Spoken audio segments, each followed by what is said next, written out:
On Christmas Eve of 2015, I was partying on the rooftop of a high-rise building in New York City. There was a small, I guess you could call it platform area, where chairs and tables had been set up, and all around the rail someone had hung up red and green Christmas lights. There was about 6 of us on the platform drinking and smoking, and taking in the view of the city. But with the wind, it was just too cold to stay out there for long. I was just visiting the city with friends, and once I had my fill of the cold, I went back inside and mingled with the people who worked in the office. After another 45 minutes or so, I went back outside to have a cigarette, and found myself alone on the platform. I walked to the edge and leaned out over the side, the wind nearly ripping the cigarette out from between my fingers. I turned around and put my elbows on the railing, and looked up at the building behind me. It had one of those tall spires with a flashing red light on the top to alert low-flying planes. As I looked at it, I paused, and my cigarette fell from my lips. Something was on the spire. Something alive. Distracted before by the wind and the faint sounds of traffic below, I hadn't heard the sound of something hard tapping against metal. The red glow of the tower light flashed on and off, and I could faintly make out something wrapped around like a snake moving down the spire, and the shine of light reflecting off its body as the scarlet hue illuminated it for a few seconds at a time. I stood stunned, and slowly went for my phone to take a video. My body was moving slowly, as if instinct was telling me any sudden movements would be a mistake. I dug through the pockets in my purse blindly, looking for my phone, not taking my eyes off the thing. It was definitely moving, sliding down the pole like a single droplet of water moving down an icicle. I remember thinking, should I be screaming? As soon as my hand found my cell phone, the thing spread 2 massive bat-like wings. For context, there was a standard-sized American flag hanging vertically on the landing just beneath the spire, where I presumed maintenance people would stand. Each wing was easily twice the size of the flag. I dropped my purse and phone and sprinted back inside the office, catching my foot and falling flat on my face upon the carpet. I felt a whoosh of cold air behind me that hit me hard like a wave on the beach. I started wailing and choking on my own breath, and was convinced at any moment I would hear alarms and would see spotlights combing the city. I mean, I couldn't have been the only one to have seen it. This was New York City, one of the most densely populated areas in the country. I screamed for someone to call the cops and started frantically changing the channels on the TV, convinced that Anderson Cooper or somebody was going to make a breaking announcement about some creature flying through the skies above New York, but there was nothing. A dozen people tried to calm me down, and I sobbed and told them that there had been something outside, something that had wings.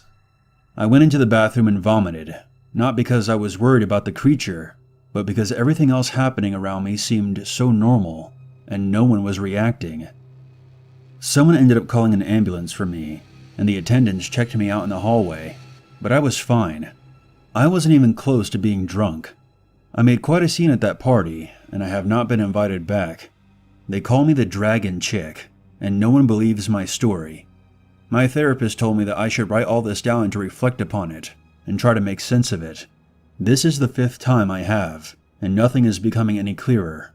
Please, someone out there, tell me you've seen it too. I need to know that I'm not crazy.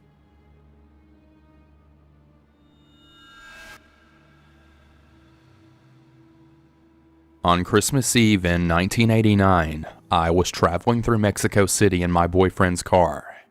He was driving and I was navigating.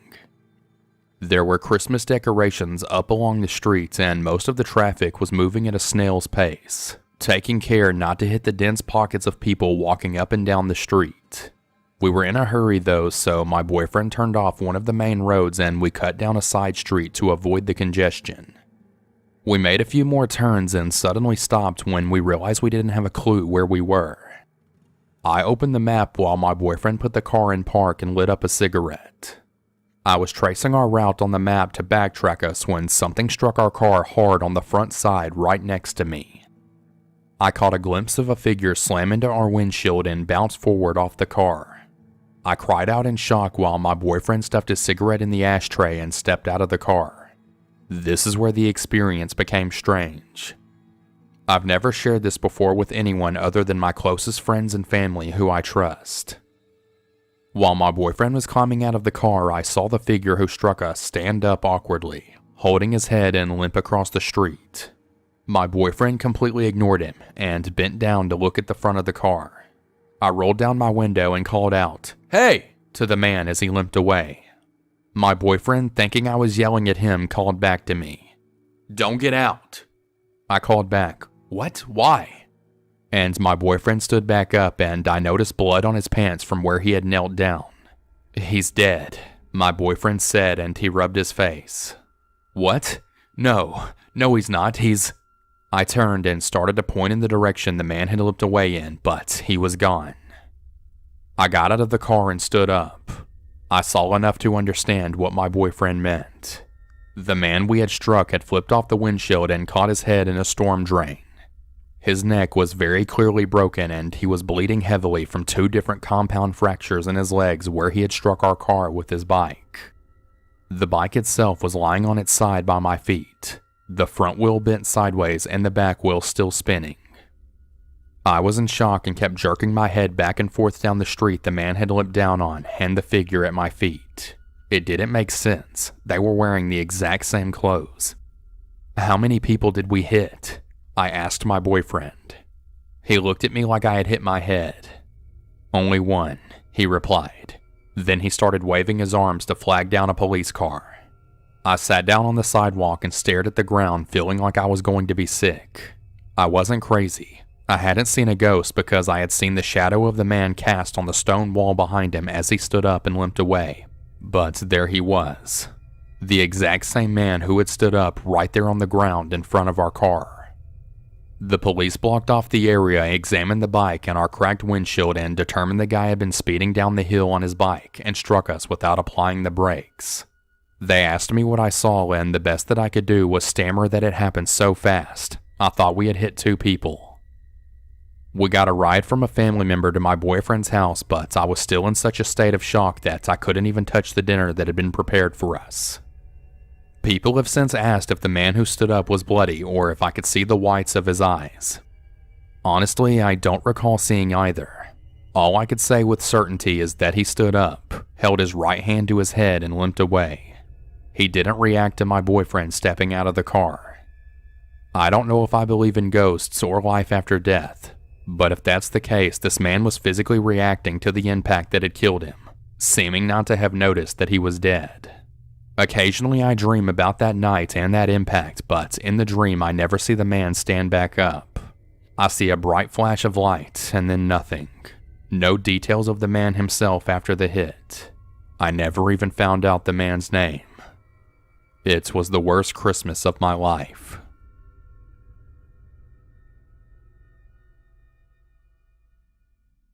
My goal in writing this out isn't to have it shrugged off as just another entertaining online horror story. I sincerely want to know if this experience or anything similar has happened to anyone else. That may help me sleep better at night, knowing that it's not all just in my head. I'll admit that I suffer from PTSD, but this is so much different from anything else that I've ever experienced during one of my episodes. Last Christmas, my friends and I had planned to meet at our hunting cabin and have a rustic holiday detached from the rest of the world. We were planning on just lighting a fire, having some drinks, listening to some music, and playing some cards.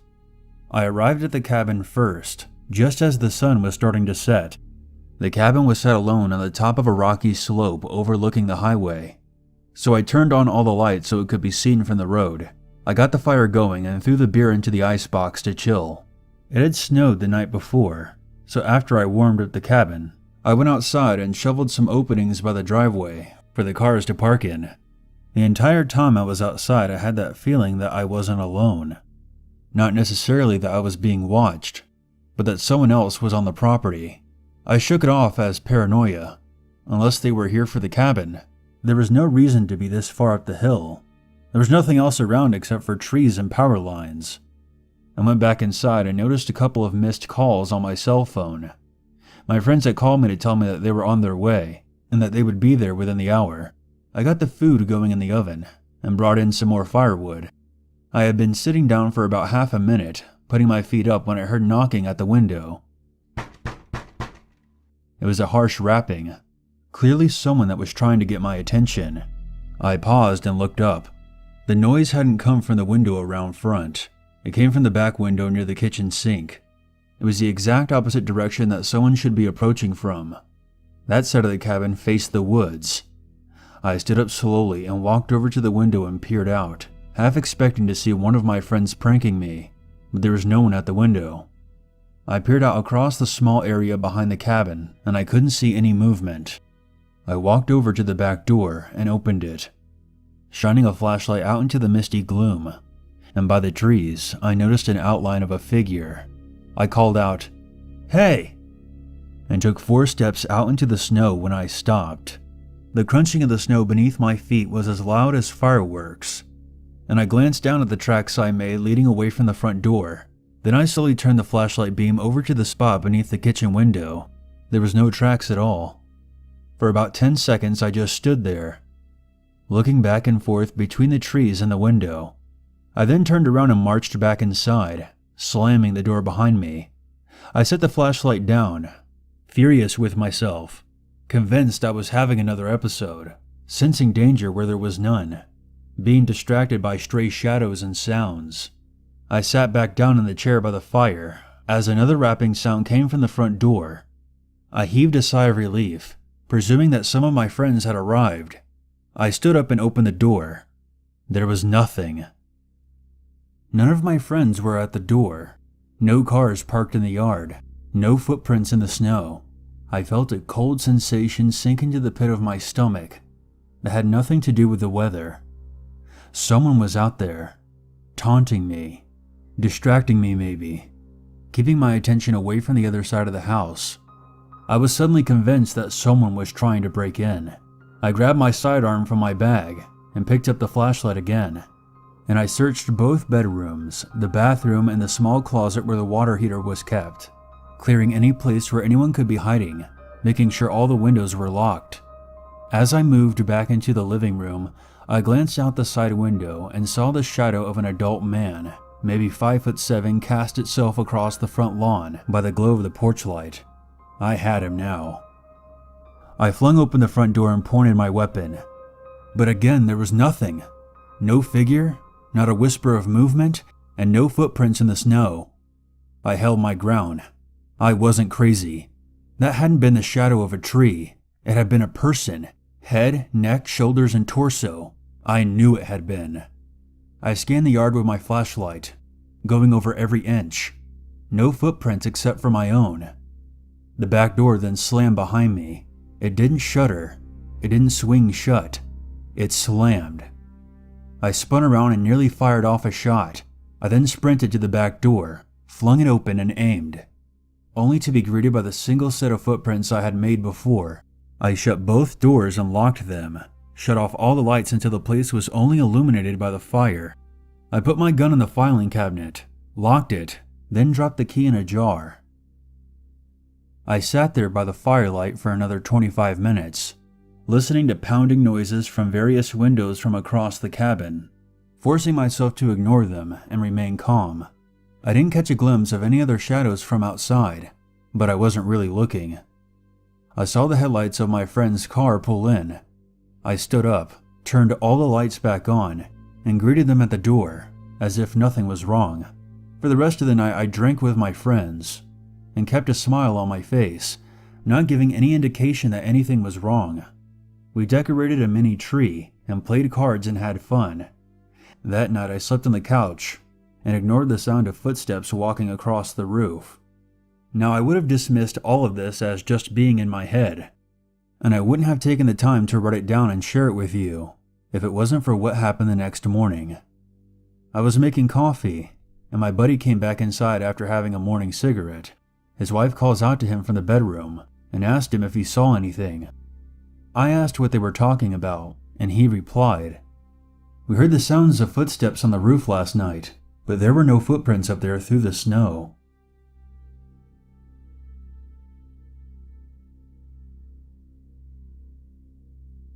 The best story my grandfather ever told me happened back when he was 18 years old on Christmas Eve in 1959. He was lying on his couch with a broken leg, which was perched on the arm of the couch, all wrapped up in a cast. He was listening to the radio and watching the snow fall outside as he used the poker to adjust the wood in the fire. It was about 8 p.m. and he was alone in the house.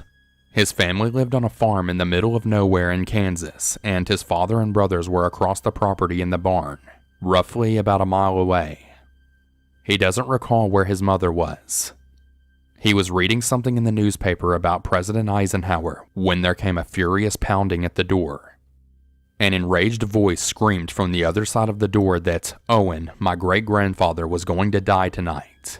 My grandfather didn't respond to this. Unable to move off the couch, he pulled the rug across the room until the shotgun which had been leaning against the fireplace was in reach, and he picked it up and cocked it, pointing it towards the front door. My grandfather says for the next 5 to 10 minutes the man continued screaming, circling the house and pounding on windows, screaming for Owen to come out. He was clearly drunk and out of his mind and wasn't leaving the house until someone opened up. My grandfather winced as the man banged on the window right above the couch, but he still didn't move or acknowledge him. Finally, the man returned to the front door and pounded on it until he kicked it in. My grandfather said that he felt the blast of cold air and the stench of tobacco and whiskey as the man stomped through the dark hallway and walked right into the living room.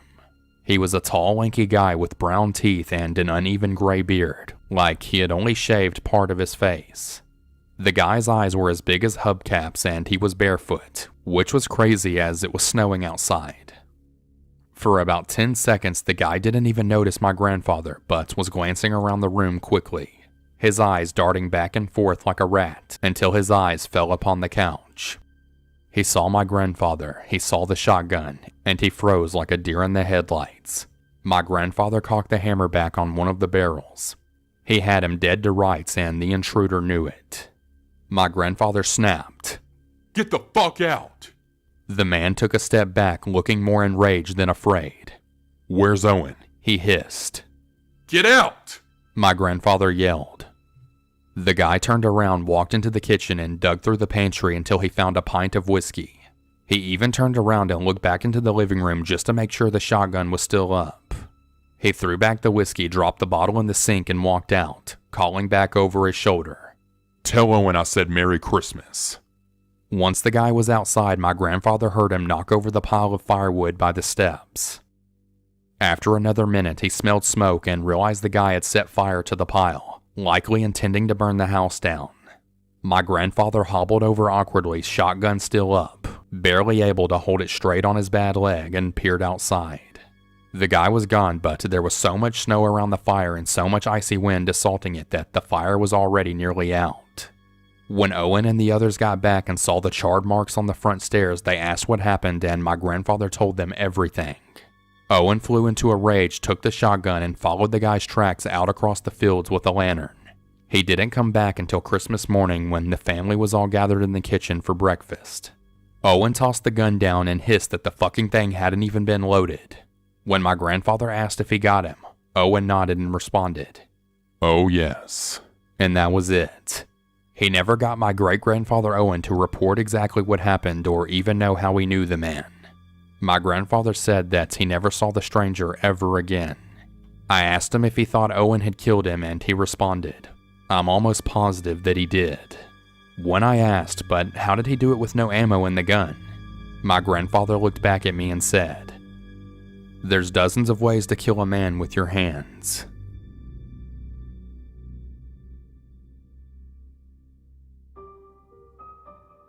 Hey, what's happening everyone? Uncle Unit here. I just wanted to take a second before the video ends and just thank everyone for stopping by and checking out the video. I also wanted to give a huge shout out to my friend Southern Cannibal for helping me out.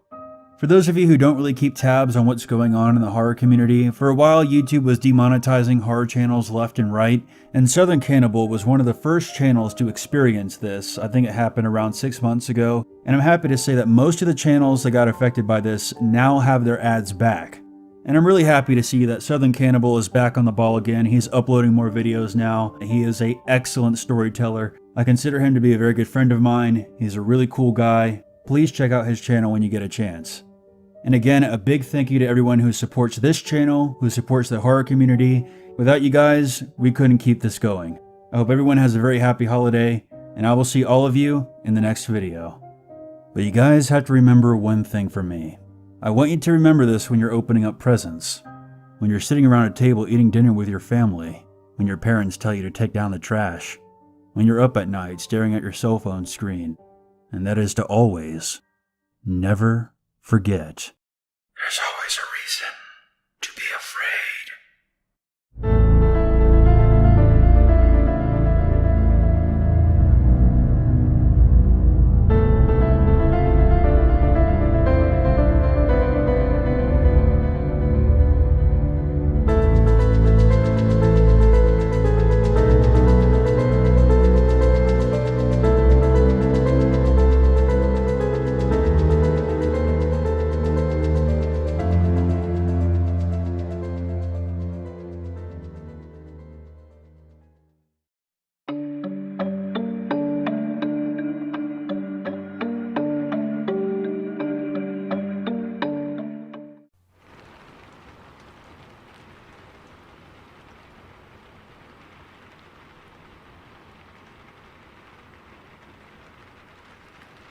In June of 2016, my mother died of cancer. 5 of my 6 siblings and I were fortunate enough to make the trip to the small town of Harper, Texas, to be with her in her final days. If you've ever been to Harper or have driven through, you know that there's not much to it. With a population just shy of 1,100 people, 1 restaurant, and 1 stoplight, it could be more accurately described as a rest stop along US Highway 290. To keep my sanity during the trip, rather than stay in my mother's tiny and now very overcrowded house, I opted to stay at a hotel in nearby Fredericksburg, about 25 miles away. For the next 2 weeks, I made the drive daily to spend time with my family, making the most of that time that we had left with our mother. One by one, my siblings and I eventually had to return to our normal lives, although one brother and sister would stay with our mother until she passed. It was the hardest thing I have ever done, leaving my mother and knowing full well that I would not get to see her again in this plane of existence. I had a very early morning check-in time for my car rental and flight back to California. Since I would need to get up at 3 a.m. to drive the 85 miles to San Antonio, I felt it prudent to get back to my hotel in Fredericksburg and try to get some sleep before departure. Sleep did not come easily. Although I was tired and emotionally drained, it was still very early in the evening. After what seemed like an eternity of tossing and turning, I finally managed to doze off and slept for a few hours, until it happened. I awoke suddenly and opened my eyes wide, but did not try to move from the position in which I lay. I felt an unmistakable presence with me in the room, like someone had been standing in front of my bed and watching me. I slowly peeled back the comforter from my head, and still trying not to move, mustered whatever courage I had at that moment, and looked. At the foot of the bed, I saw a dark silhouette appearing to just stand there. Considering my emotional state at that moment, I quite literally said out loud, "Oh hell no," and just pulled the comforter back over my head, knowing the next time I looked, whatever it was I thought I saw standing there would be gone. What happened next was one of those moments that stay with you for a lifetime. As I lay there with my head covered, I held my breath momentarily and just listened. Seconds later, I felt someone sitting down on the foot of the bed. I could feel the bed shift slightly, and the weight of the comforter on my legs got significantly heavier. I remember being upright at that moment, throwing the covers off of me and saying, nope, no way." I got out of bed and now paced the floor, trying to both calm and reassure myself that I was in fact the only one in the room. I looked at the clock and saw that it was just after midnight, and then made the obvious choice that I would stay awake for the next few hours before checking out of the hotel and driving to the airport. I opened the mini fridge and found an energy drink, then turned on the TV and texted my wife about what I had just experienced. At 3 a.m., I was at the hotel front desk to check out and settle my bill. The night auditor was a very nice young lady who had greeted me with a smile, commented on my very early departure, and asked if I had gotten enough sleep. I shook my head and proceeded to tell her what had happened to me in my room earlier that night, still a little freaked out. Her expression now more serious, the auditor leaned forward and said in a lowered tone that she knew that the hotel was haunted. In the dead of night, she would hear children running up and down the hall, look, but see no one there. Chairs would slide across the floor in the nearby dining room, making an unmistakable sound she said she heard quite often. I paid my bill, thanked her for sharing her experiences in the haunted hotel, and was soon on the highway driving to the airport, homeward bound. I have experienced many paranormal occurrences at my own home, but never while traveling.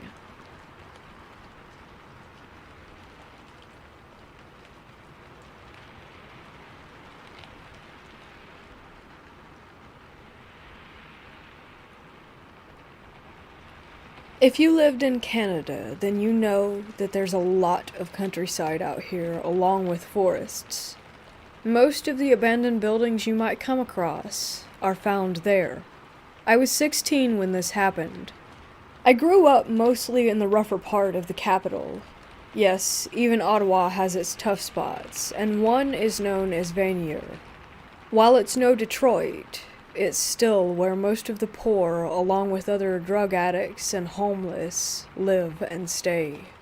I've been through plenty of stuff that a lot of people would say is scary, but this is something that still to this day, at 21 years of age, does not sit well with me. I was with my buddies at a warehouse of sorts. It was pretty deep in the forest. We were drinking and talking when one of my friends brought up the old story of a haunted farm near that spot. He went on about how the guy who got him in brought him there to scare the crap out of him. I want to add that when they went, he did confirm that his friend was the one who was messing with him, but he still said that something was off about it, so we started making jokes. And then I made a joke that got him really serious. I think I said something along the lines of, "There's a ghost in there with Betty White making a porno." He then looks me in the eyes and tells me, "No, something is messed up in there. I don't care what, but I felt it." Me being the jerk that I am, I joked about how he was being the wuss and that the only thing you really have to fear is fear itself. He then convinced me to go to this haunted barn. In retrospect, I should have just shut up right there and then. Next thing I know, we're heading to the barn. We get there, and it's me, my friend, plus this guy that I don't really know, but he was with the group. We walk in, the three of us. Me and the other guy start loudmouthing, right? Wild stuff like, "Hey Casper, what's poppin'?" and "First spirit that comes out gets bopped on sight." I'm not joking when I say that we get halfway in when these heavy doors shut on us. Those big barn doors, the old ones that took some effort getting them open in the first place, let alone having them swing closed like that. We go to push them open only to find out that they were stuck. So we immediately turn to my friend and start grilling him over trying to trip us up over some fake ghost crap, while Random that was with me starts turning on his flashlight on his phone. I'm asking where our mutual friend is, who I thought was helping him, until I noticed my friend is straight tearing up, which causes me to start freaking out. And I mean freaking out. I'm banging on the door, trying to get homeboy to help, while Big Homie is acting like a statue. I get a weird feeling on my shoulder. I start to freeze up, and all I hear to my side is "scared," as if it were some kind of taunt. I spin around, seeing the same scene as from when I had started freaking. The guy pushing on the door, my friend staring off into nothing. As I'm asking if anyone heard that, the guy pushing the door starts spazzing, saying something in Spanish, I think. I grab him, telling him to calm down, while he's giving me this look like he just got shot. I'm sitting there trying to snap him out of his funk. Then my friend starts ramming into the door over and over really hard. I thought he was going to hurt himself. It was dark. I can't tell exactly what was being thrown around, but I can tell you that a lot was going through the air. We just started hearing crashes from all sides. I even got hit with something. I still have a scar to this day on the left side of my chin and my left shoulder. Then, the screaming. It was like 3 chicks were getting cut up. It was awful. I won't lie, I'm not going to act tougher than I am. I started passing out for the first time, being the most bizarre feeling. My friend grabs me and the random guy, both of us not seeing that he did get the door open. When we got out, I threw up, while the random dude said something that I didn't catch and then just took off. My friend and I looked at each other and started walking back. The entire way he was explaining that he had no part in this. He kept swearing it up and down. I kept ranting about how that this was impossible, and that there was no lock on the door, so how was it even locked? And that caused him to freak out more. I had to go to the doctor to get stitches for whatever it was that flew into me while we were in there. When I told the doctors what happened, which I had to say what happened, but really I should have just made something up, because it could have been anything. And when I told them what did happen, they looked at me as if I were crazy upon my explanation. They actually made me go and see a shrink for a bit, due to my outlandish claims. After a while, they let me off the hook, thinking that I wasn't crazy. All I know is that I was sober that night. Last time I checked, 2 beers don't make you trip out. And random dude is refusing to tell us why he was screaming. Now, for a bit of comparison, when I was 15, I had a shotgun pointed at me and then pressed into my stomach, being threatened that they would pull the trigger. But that's simple. I'm about to get blown up, and that's gun plus angry dude equals body. But that night, I could not explain, nor could I control, or fight back. That night fills me with a terror that has changed my life. And I see how rooms and dark places that I didn't know what was happening or how to react to or defend are the reasons to this day that this was one of the most horrifying experiences I have ever had. Don't get me wrong, getting a gun pointed at me got me on the path where I'm trying to change my life. But I can't change not being able to walk in the dark around my house and my refusal to be in dark rooms.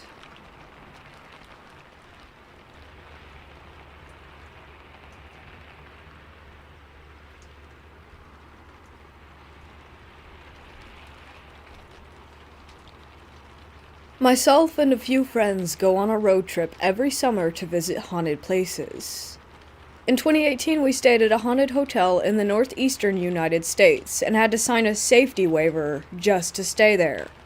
It was a small country hotel, and the only other party had canceled, so we had the place to ourselves with our tour guide.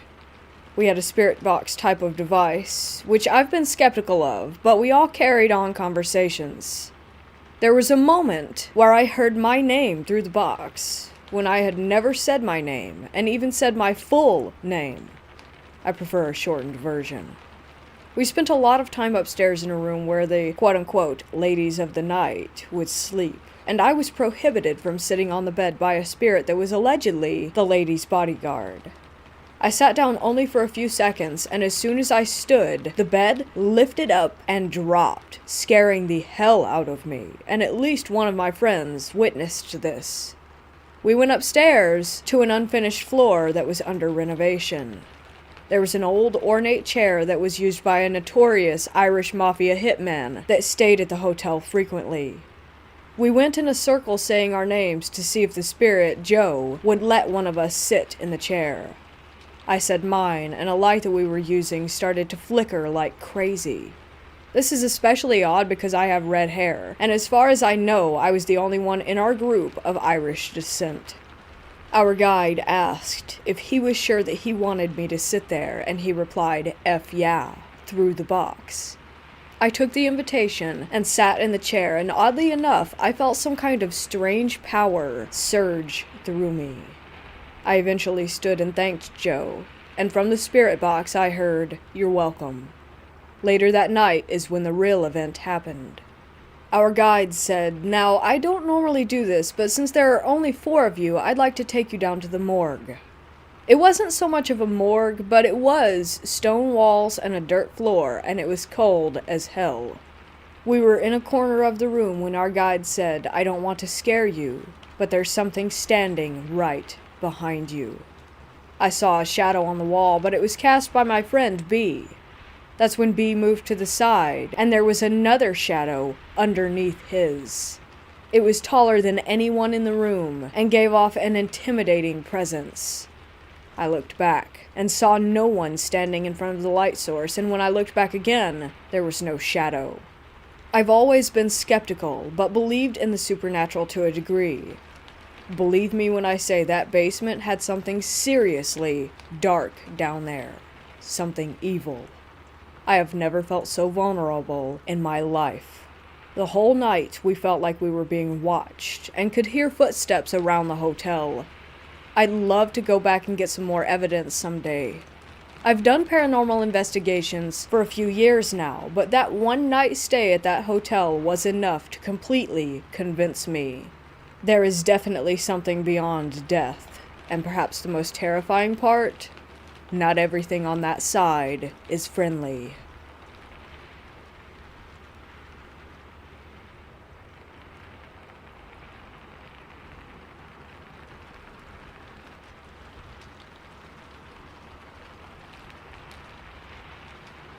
In 2001, I was big into ghost hunting.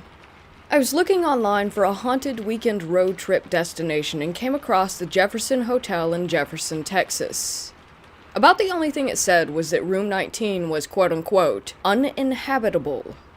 Now that really piqued my interest, so I called them up and asked if it was true. The lady at the front desk laughed and just said no, we book that room all the time. So I reserved it. I was so excited, but didn't really think that anything would happen. I'd been to several supposedly haunted hotels and B&Bs and had no results. Now, I'm not sensitive like some people. I always hear people say, I felt like someone was watching me. I have no idea what that means. The only thing I noticed when I walked in the room was a faint, musky smell of an old-fashioned perfume. I set up a recorder in the room and headed out to explore the town. It was like going back in time. If you live in Texas and are looking for a road trip, I highly recommend Jefferson. When I got back to the room, I turned off the recorder and looked out its one window to see a large bust of Thomas Jefferson in the courtyard. I then sat down on the bed to relax and watch some TV.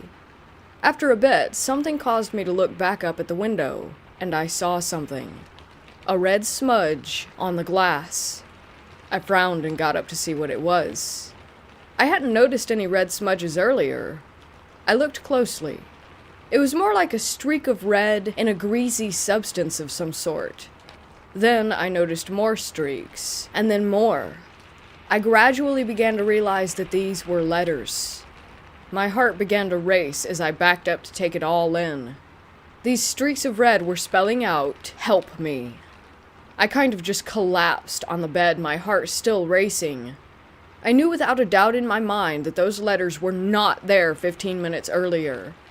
I just sat in disbelief for about 5 minutes. Needless to say, there was not much sleep to be had that night.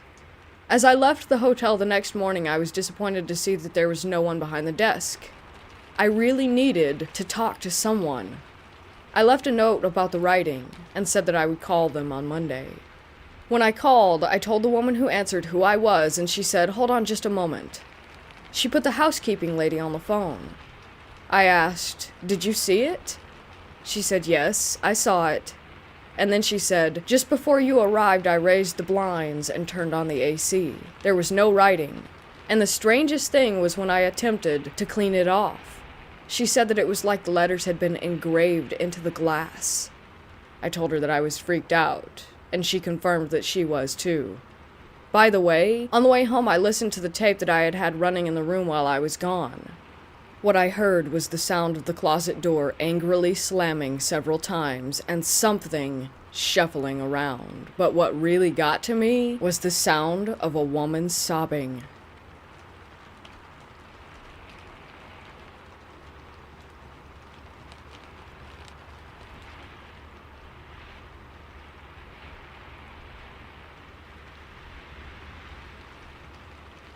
About 11 years ago, a group of friends and myself drove to Mineral Wells, Texas for a spontaneous midnight exploration of the long-abandoned and supposedly haunted Baker's Hotel.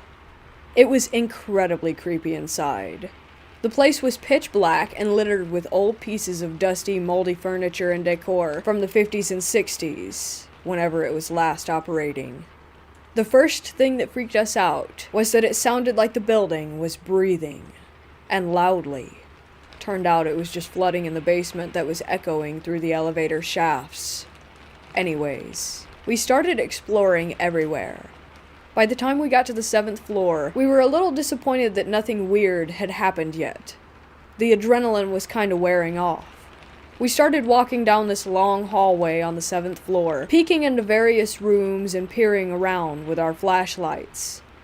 All of a sudden we heard a door, coming from the end of the hallway we were moving toward, slowly open and then slowly close. It was creaking very loudly, just like in a scary movie. It scared us, and we froze. We were close enough that our flashlights reached the door in question. It was some kind of small, weird door, framed inside of a larger, regular door. My friend wanted to turn around and leave. We thought maybe there was a homeless person in there, and they were trying to scare us off. Nonetheless, I convinced him to keep going because I had to go in the room now. We started walking slowly toward the door, all the while saying stuff out loud like, "We're just exploring, if someone's in there, we're just messing around," things like that. We were probably about 15-ish feet away when the door suddenly began opening again, eerily and slowly like before.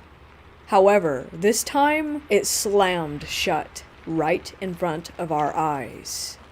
Again, we were scared frozen. Again, I insisted that we keep going. A minute or so later, we worked up the courage and just barged right in that door as fast as we could. What was in there? Absolutely nothing. There was no possible explanation for whatever had opened and closed and then slammed that door.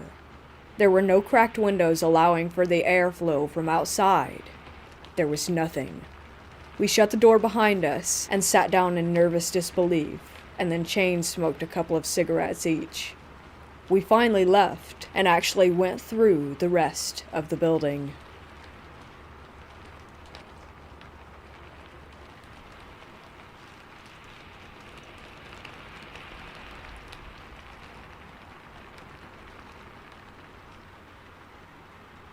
I thought I would share some of my experiences from living in a haunted house. I lived there for 14 years, just moving out of it last September. I'll start with the disclaimer that I was not a believer. I always thought ghosts were fascinating, but I never looked for them blindly. Most of my early experiences I tried to find real explanations for. Honestly, this house had countless things happen, but I'll just relay some of the bigger ones. It was a townhouse, and the floor plan was living area upstairs, bedroom downstairs. You entered the house on the top floor. My first night sleeping there, my bedroom was under the living room. I heard footsteps walking across the living room all night long, to the extent that I grabbed my framing hammer a few times and snuck up there, convinced that someone had broken in. This happened repeatedly for years, and I convinced myself that it was noise traveling through shared floor beams with neighboring units. Although it still happened often, even when the unit that I shared a wall with was vacant for 18 months. There were also a lot of odd times when doors would crack open slightly and close. Several times this happened when my mom's dog was over. He would walk towards a door, it would open for him. We would walk through it, and it would literally close behind him. When he would come to leave the room, the door would let him out again. Very weird. At some point, my now wife moved in, and it escalated. One night, I woke up in bed and saw an opaque figure sitting up in our bed, initially thinking that it was my wife sitting upright and looking out the window. When I asked what she was doing and she didn't reply, and went to shake her shoulder, my hand just went through nothing. I then realized that she was asleep on the pillow, and whatever was standing there had just vanished. I jumped out of the bed and looked everywhere for an answer. Nothing could be found. I told her about it months later, and she said, Oh God. I have seen so many strange things here, and I didn't want to tell you because you would have thought I was crazy. There was a lot of little things. She would yell for me from upstairs because she swore that she just saw me walk past the kitchen doorway, etc. Often things would move from where we put them. Once near Christmas, we left the house and came back to the lights being turned on, that we know weren't turned on, and ornaments on our tree having been rearranged. We got a break at some point for a while, and when we were in bed one night, bedroom door closed, we made a joke about how our ghost hadn't been active for a bit. And as soon as we said it, the bedroom door started shaking hard in place. Final share, and the one that people seem to think is the creepiest. When our daughter was born, we would shush her to nap with the 3 shush method, rocking her in our arms, saying shh, shh, shh, over and over. Well, I had put her down, and I ran to the hardware store. My wife called and said, "I thought you were at the hardware store," and I said, "Yeah, I am now." She paused and yelled, "Get home now." I ran back. It was a 3-minute drive, and my wife was holding our daughter. She said that after I left, our daughter started fussing, and over the baby monitor she heard the shh, shh, shh. And she got confused, because she hadn't seen me go back downstairs, not realizing I was already down the hill when the noises started. One last one, daughter related. When she got a few years older, maybe 3 or 4, she would cry at night, and one night I went in and asked her what was wrong. She said that she was scared of the shadows. I showed her that the shadows were just light tricks, and I did a shadow puppet, and she said, "I'm not scared of those shadows. I'm scared of the scary shadows that come sometimes." That honestly freaked me out a little. Again, there were tons of other incidents, but these are sort of a greatest hits. People have asked me why I stayed in the house for so long, and as funny as it sounds to some, it was never scary. There was no feeling of malevolence or harm. In fact, I always thought the shushing of my baby story was more of a "wow, this ghost is nurturing" kind of thing. Or maybe even my dad coming back to visit. Anyhow, I hope you enjoyed my spooky stories.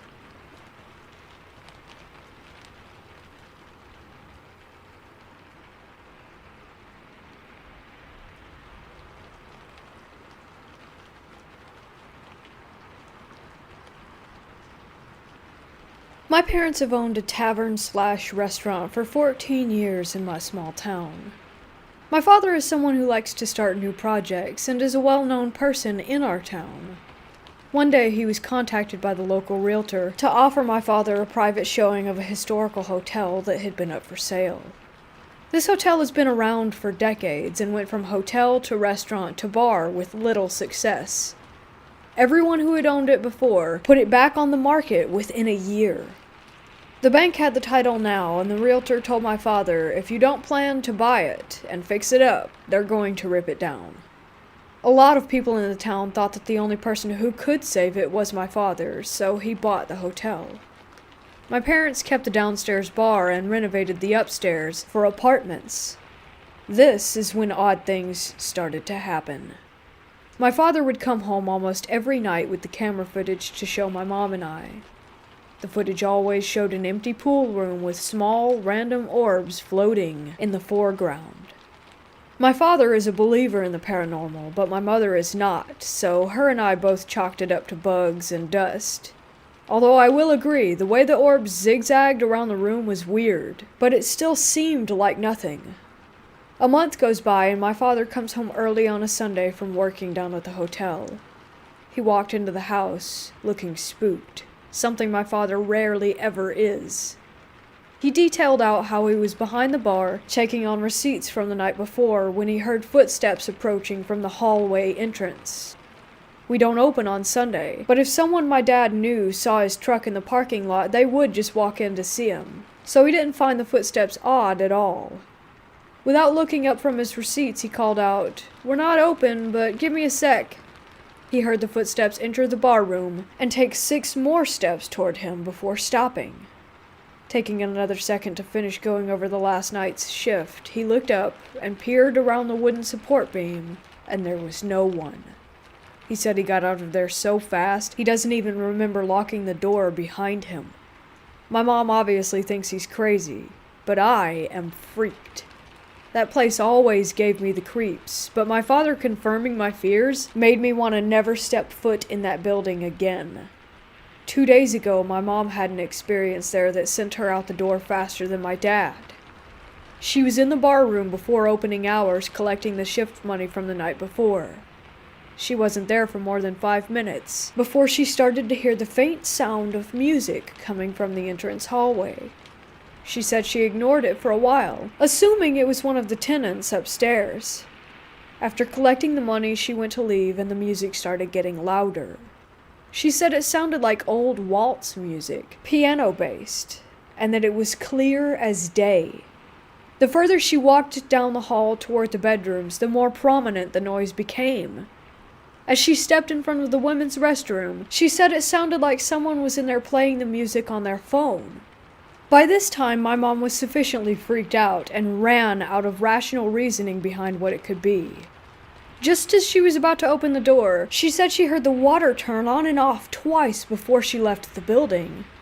In the parking lot, she called my dad to come down, certain that someone had been in there with her. But when he came to check it out, no one was there.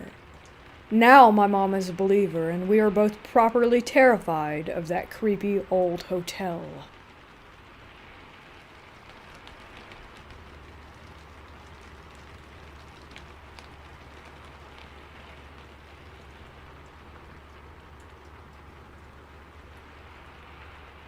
I work at the front desk of a hotel, and within the last 6 months, we had a guest that passed away in one of our rooms.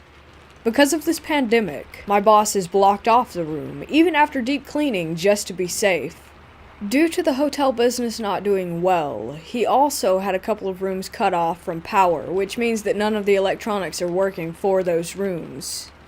Now, our hotel has 2 phones up at the front, one for external calls and the other specifically for internal lines, which are only connected to the phones in each guest room. I was having a quiet day during my shift alone. Business isn't running as normal, and all the housekeepers had left for the day, and the only staff there was the maintenance guy and I. I get an internal phone call from one of the rooms and answer it as I usually do, and it's just static noises, along with an occasional cut-in between, like the noise that you get when you unplug your headphones from a device. I didn't think anything of it at first, and thought that it was a guest accidentally calling the front desk, so I waited a little bit to hang up. Then I realized that the call was from the same room where the guest had passed away, and that there was no way a call could be made from that room because the phone was unplugged. I was a little bit spooked, so I asked the maintenance guy, who was just chilling in the back office, to go and check out the room and make sure that the power was still out. He comes back and sure enough, the phone is still unplugged, and he even took a picture of it. He also has a log of what rooms have power, electronics, etc. We even checked the lobby cameras to make sure that no one had gone into the rooms, and there was nothing. No housekeepers went in or out of the room at all within the past week. Just as we were done checking the camera footage, I received another call from that same exact room. And this time it was silent for a good 10 seconds or so, and then the same static noise, but this time much louder. I hung up the phone so fast, a guest asked if everything was okay. I didn't tell her. I tried to think of every scientific possible way that this could have been an internal mistake, such as an outside sales call accidentally getting caught within our internal call system, but that's just impossible to begin with, especially if the phone cord was not plugged in.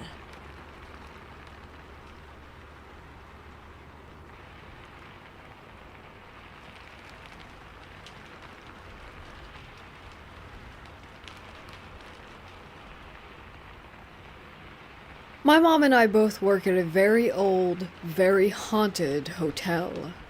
We used to be incredibly open about our haunting experiences, but our current owner is a real jerk who refuses to acknowledge any of it, despite the business that it could bring in, so we no longer put it in the brochures or broadcast it in any way. But I guess it makes it all the more convincing when the guests tell us crazy stories, as they usually have no prior knowledge of the hauntings or even the history of this place. Which is a real shame, because the building has had some serious connections to incredible people who played a major part in founding the country. So a few weeks back, we were in the middle of our January lull. Every year during that month, a lot of us get laid off because we're not needed, so it's pretty quiet around here between the lack of both guests and employees.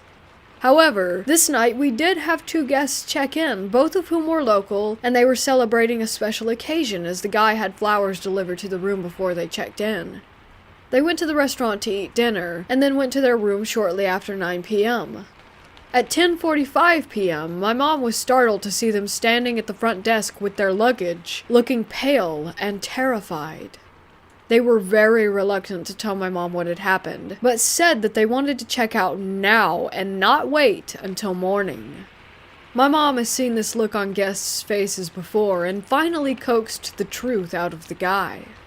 Apparently, they had went to bed a bit after 10 o'clock, and half an hour later they shot awake to a great crash and the sound of glass breaking. They scrambled out of bed and flipped the light switch on, and could not believe what they saw. The massive, heavy glass lamp on the bedside table had been knocked off onto the floor, where it lay in pieces next to the alarm clock, as though someone had just taken their arm and swept the whole lot off in a rage. After seeing this, the couple grabbed their things and bolted from the room. When they were checking out, they were so embarrassed that they didn't even want a refund and refused my mom's offer to move them to another room, even though it would have been a huge upgrade. The woman just kept saying, "I just want to sleep in my own bed tonight." And the guy told my mom, "We may come back one day, but never again during the month of January when the hotel is nearly empty." My mom apologized as best she could for the craziness and checked them out, and she gave them a refund anyway since they had only used the room for a very short while. When they left, she and a coworker immediately went to view the room and found everything just as they described. While they were marveling at the strangeness of it all, a faint sound nearly scared them to death. It was the woman's cell phone vibrating under the sheets, where she had left it in their frenzy to escape. They grabbed the phone and headed back to the front desk, where they were met by the guy asking to come if they had found it. With his wife in the car waiting, he decided to open up a bit more to my mom about the incident, as his wife was already terrified, and he knew it would only make it worse for her. He said that before they fell asleep, he had an undeniable sense of dread, as if something were going to happen. And when the sound first woke him up, he looked toward the foot of the bed and saw the silhouette of his wife standing there. He asked if she was okay, and heard her voice answer right next to him. She was still in the bed. We've had people hear voices and music, see apparitions, and capture incredible images on camera, one of which was a young man dressed in colonial-era clothing, and you can see him clearly down to his hair and belt. But for someone or something to sweep a lamp and clock off of a table so hard that it breaks the lamp is very unusual. Our phenomena is very rarely of the physical variety, so I am not sure what to make of this. I myself have never been frightened of whatever is here, maybe because I'm a history lover and would almost welcome the prospect of seeing someone from such a long-gone era. As to who the woman was that this guy saw at the foot of his bed, I have no clue. We have a very well-known female spirit in the hotel, supposedly from the era when it was a Civil War hospital, but the building also served as an elite college for women and of course was a home when it was first built. It could have been anyone for all we know.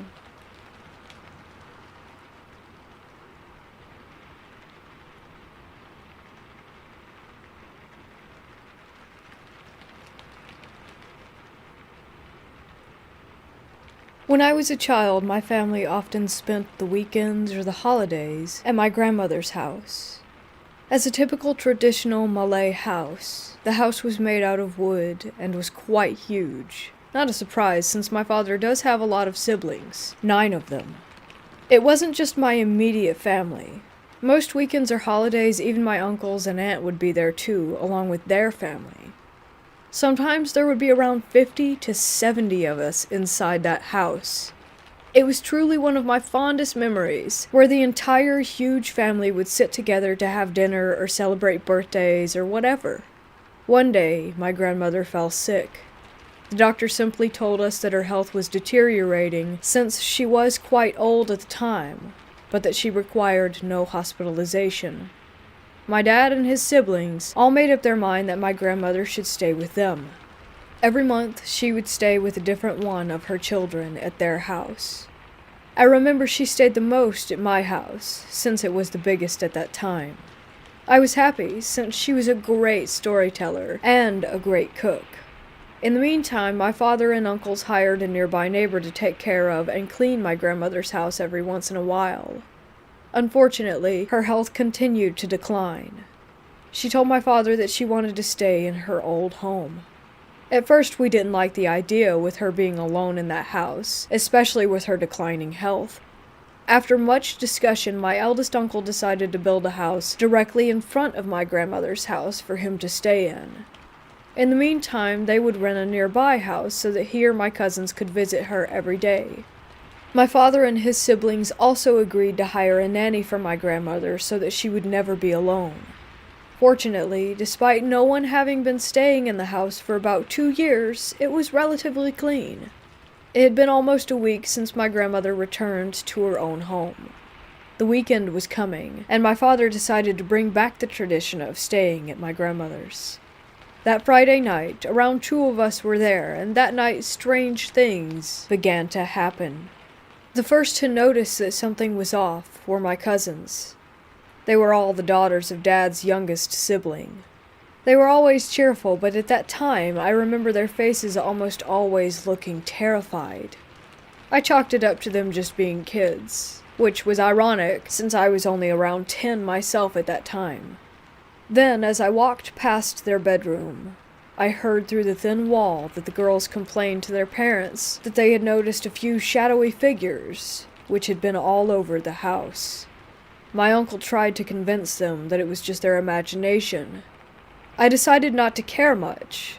I was too tired and sleepy. That night, while I was sleeping, I remember waking up and staring above and seeing something terrifying. Just so you know, a traditional Malay house rarely has a ceiling. The house beam was exposed, and you can see the inside layer of the roof.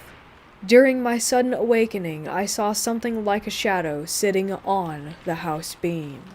I had to rub my eyes to see, and after a while I began to make out what it was. It was some sort of creature or something. Am I still dreaming? I thought to myself. I was utterly terrified. I could see the creature, but it was like my brain failed to see exactly how it looked. Sometimes it would look like a lion, then a crocodile, then a huge bird or some other kind of animal. And then it looked at me. All I could remember was its huge red eyes and a wide grin filled with fangs.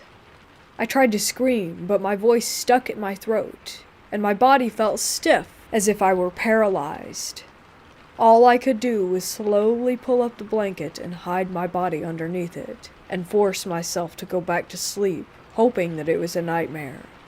The next day, as I sat alone at the stairs, trying to get rid of the memories of what happened, from the corner of my eyes I could sense that someone or something had been peeking out from the toilet area looking at the living room. It appeared to be a child, or was the size of a child, with pale, gray skin. Another time I was sitting in a chair in the living room. At first I thought it was just my imagination, but it happened throughout the day and the night. That same child. Then I heard my aunts talking with each other. It turns out that I wasn't the only one who had noticed it. The entire family had seen it too. Or rather, we could only see it through the corner of our eyes. When we all turned to look at it directly, it disappeared. Some decided to check it out themselves, and yet nothing would ever be there. My uncle quietly told us that when a house was abandoned, there will always be something that will live there. That house had been abandoned for 2 years before, so obviously something had moved in, and we were all simply intruders. He told us that if we didn't bother them, they wouldn't bother us. That night we all prayed together, as well as recited some holy prayers. Yet I could still see the little stalker, and I could begin to notice a few shadows around the house that did not belong to the furniture or to the other people living there. Worse for me was at night. I woke up again, and this time the thing was already grinning at me with what I assumed a hand or finger poking at my cheek. It didn't feel solid at all. It felt more like a cloud of smoke. Again, I tried to scream, but my body felt stiff. Like before, I could only slowly pull my blanket to cover my head and force myself back to sleep. I never dare to sleep at that house ever again. Anytime we ever went back to my grandmother's house, during either weekends or holidays, I simply stayed at my uncle's house that was right in front of it. Yet every time I entered there, I could still sense the small figure poking its head out from the bathroom wall and the shadows that would be moving around. My grandmother passed away around 8 years ago, and since then we never have had reason to stay at that house. Now, the house was downsized while I was at university, yet it still has the original layout of the lower area. They only actually got rid of the upper area. I asked my father why not simply demolish the entire building. He then told me that even getting rid of the upper area was difficult. Workers were pushed by nothing, and electronics and engines would always malfunction. In the end, they decided not to touch the bottom area and just continue to use it as storage.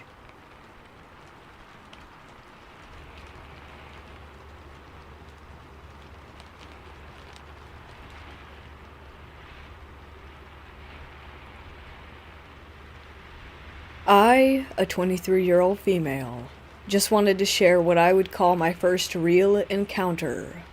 Even as a lifelong skeptic, I can't explain this.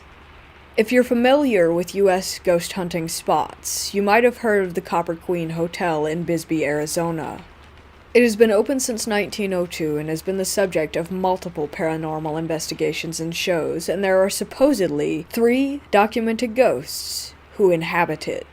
That of a drowned child, a man in a top hat, and a forlorn prostitute.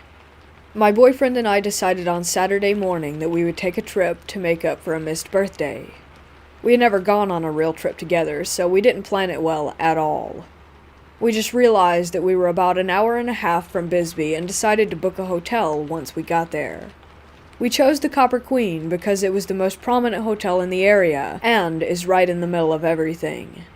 We weren't aware of its reputation as a paranormal hotspot. The room itself was antique-looking, as expected with a hotel that old.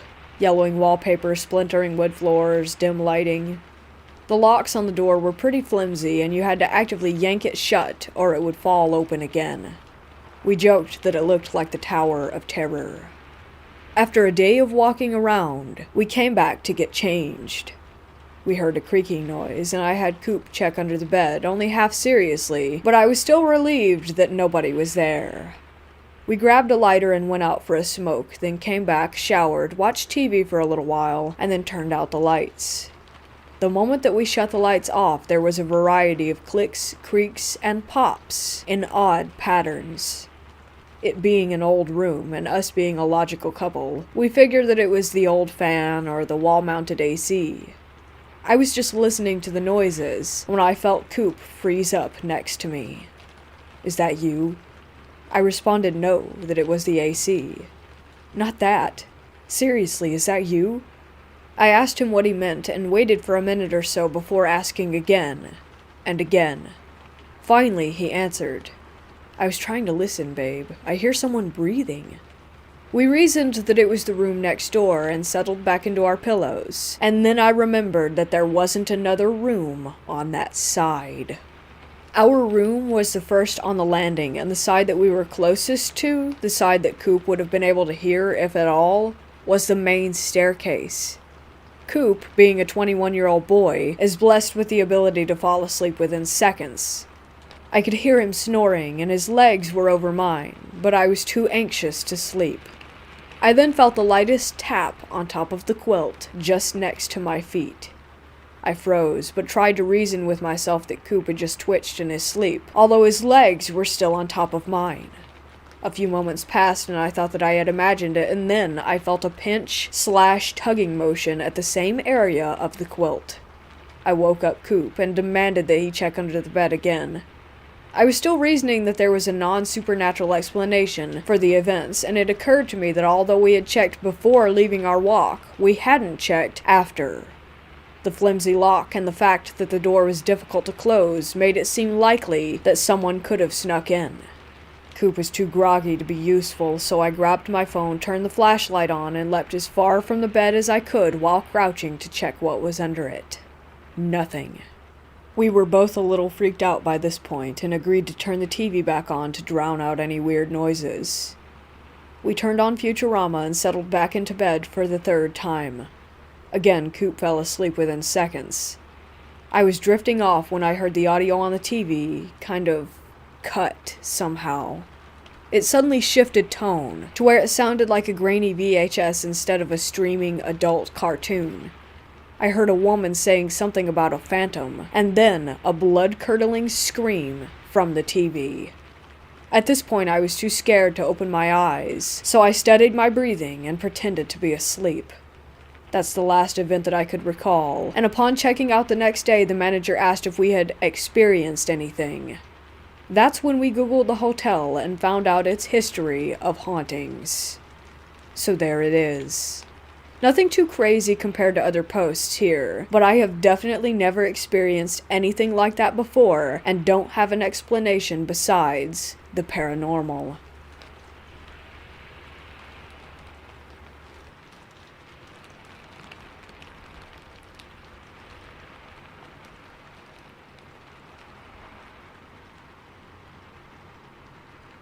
There was one time I was staying at a hotel in Madrid, not too far from the airport, and by the time my buddy and I arrived there, it was 11 p.m.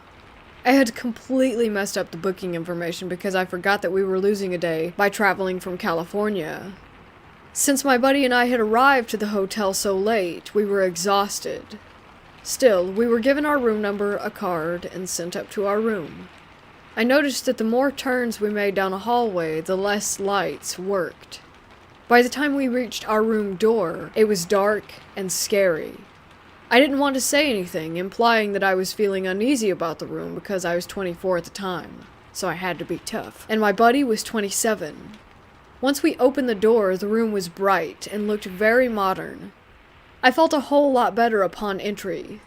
The room was supposed to have 2 full-size beds, but for some reason they were pushed together to make a giant bed. My buddy and I agreed it wasn't a big deal, just to stay on our sides of it and deal with it until tomorrow when we weren't so tired. I slept on the left, and he slept on the right. Sometime between 1 and 4 a.m., when it was very dark in the room, I woke up and saw a man standing in the corner. I knew for sure that the man wasn't my friend. My buddy Cody is 6'2", 195 pounds. The guy standing in the corner looked about 5'10", 180. This was the first and only time I ever experienced sleep paralysis. I remember staring at the guy, who appeared to have his back to me, facing the corner of the room closest to me, as if he was counting for a game of hide and seek. I stared at my arm hanging off the bed to the left, and focused all of my energy and strength to move it, but I could not. I tried to scream for Cody to wake up so that at least he would know of the man in our room, but no sound would come out of my mouth. I've never panicked so hard in my life, and before I knew it, my eyes closed, and I was unconscious again. It wasn't until 7:30 a.m. that I woke up and screamed Cody's name and hit him. It was as if everything I tried to do during the night suddenly came out all at once. He woke up startled, of course, as I came to the realization that everything was okay. The order of everything I'm about to say next is how I knew that there was a ghost in that room. I told Cody, dude, I just freaked out. It's just that last night, and before I was able to finish my sentence, Cody said, "Did you see that guy in the corner?" My jaw dropped as he told me he experienced the exact same thing as I had the night before. He had sleep paralysis and couldn't move as he stared at that man. We had all of our belongings still, and nothing was changed about the room. It still scares me when I think about it until this day. How we could never explain what happened that night, or how we both experienced the same thing. Cody ended up experiencing another ghost in a hostel that we stayed at one time. But as for me, that was the only ghost experience I ever had while traveling.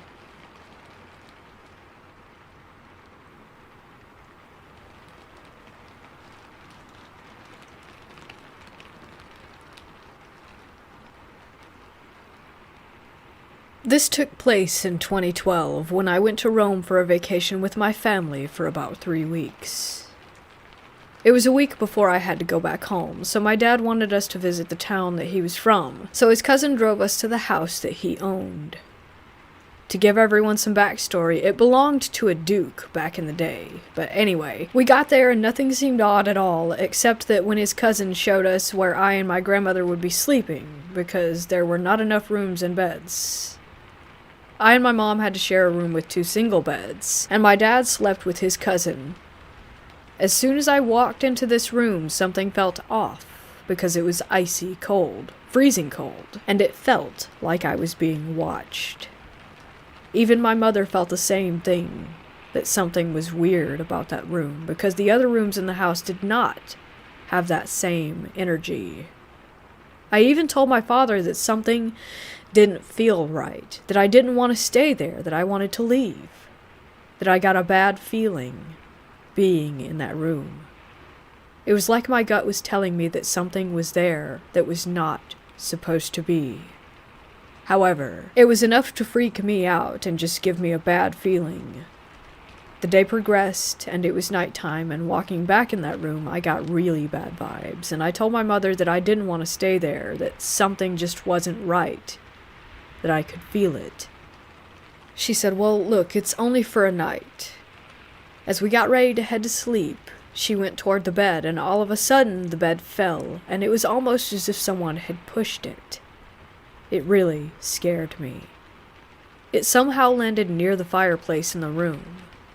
As my mom called out to my dad and his cousin, they fixed the bed. I was freaked out, to say the least. Anyways, at that moment, me and my mother just prayed to help us get through the night and protect us from whatever was in there. I did not sleep well, and as soon as the morning came, I was ready to nope out. I took a picture of the bed with my camera, and after looking at it, you could see a black shadow near the fireplace hovering over the bed, and it was super creepy.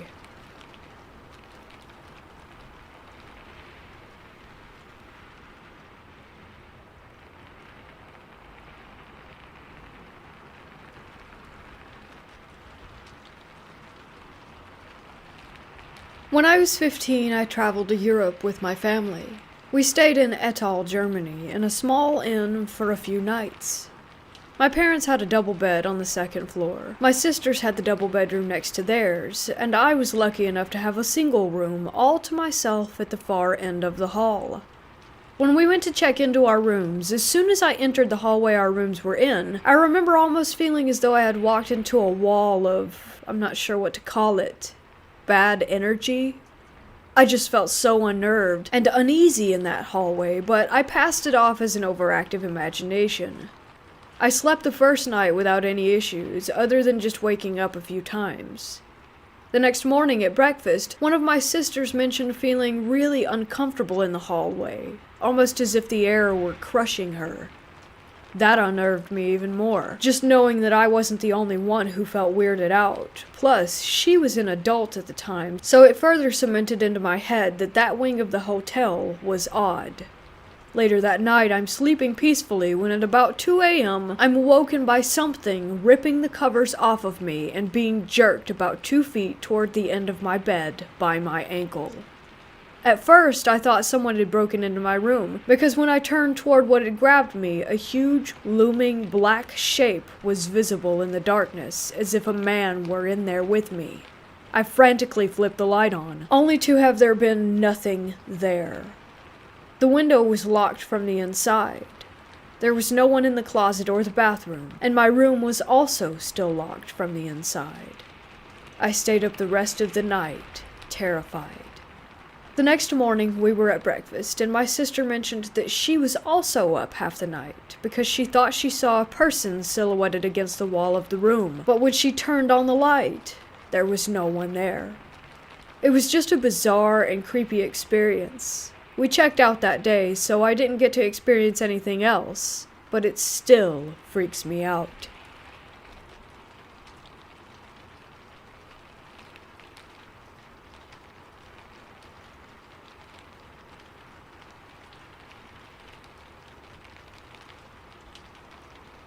So I found this old, abandoned, broken-down house in the woods close to where I live.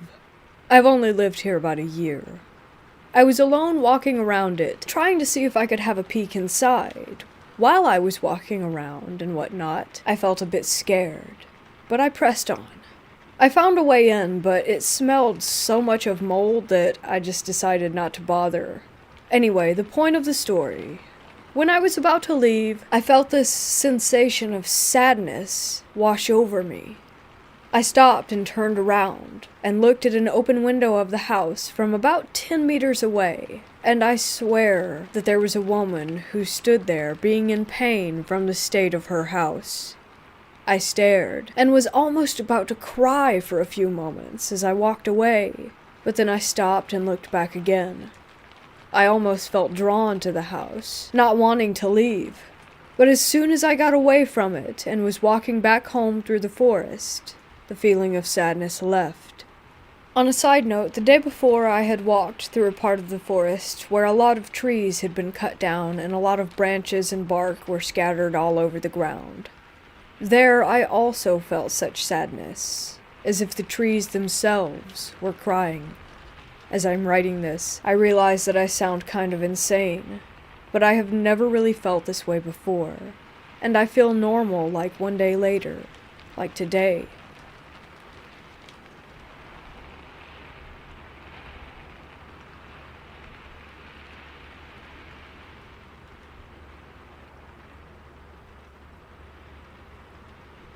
I should start by saying that I am sensitive, but have never known about or tried any of my abilities to sense the paranormal. I recently stayed at the Stanley Hotel in New York. After pulling onto the property, I immediately felt extremely uneasy and had a sense of dread. Just an overall bad feeling about the place. After entering the building, I started feeling nauseous and lightheaded like I was going to pass out, and weird stabbing pains were all around my head. Not a normal headache. As the night progressed, I started getting flashing images in my head depicting horrible, violent, graphic scenes of myself being stabbed and choked, and figures who were standing over me. I felt as if I weren't alone in my own head. I felt random bursts of anger and sadness and would want to either hurt the people that I was with, or just start hysterically crying. I have never felt so out of control, like my head was in a fog, and everything that was happening was a dream, like I was there in my head, but I couldn't control my body. It has been 5 days since I left, and I still don't feel like myself. What happened to me in that hotel?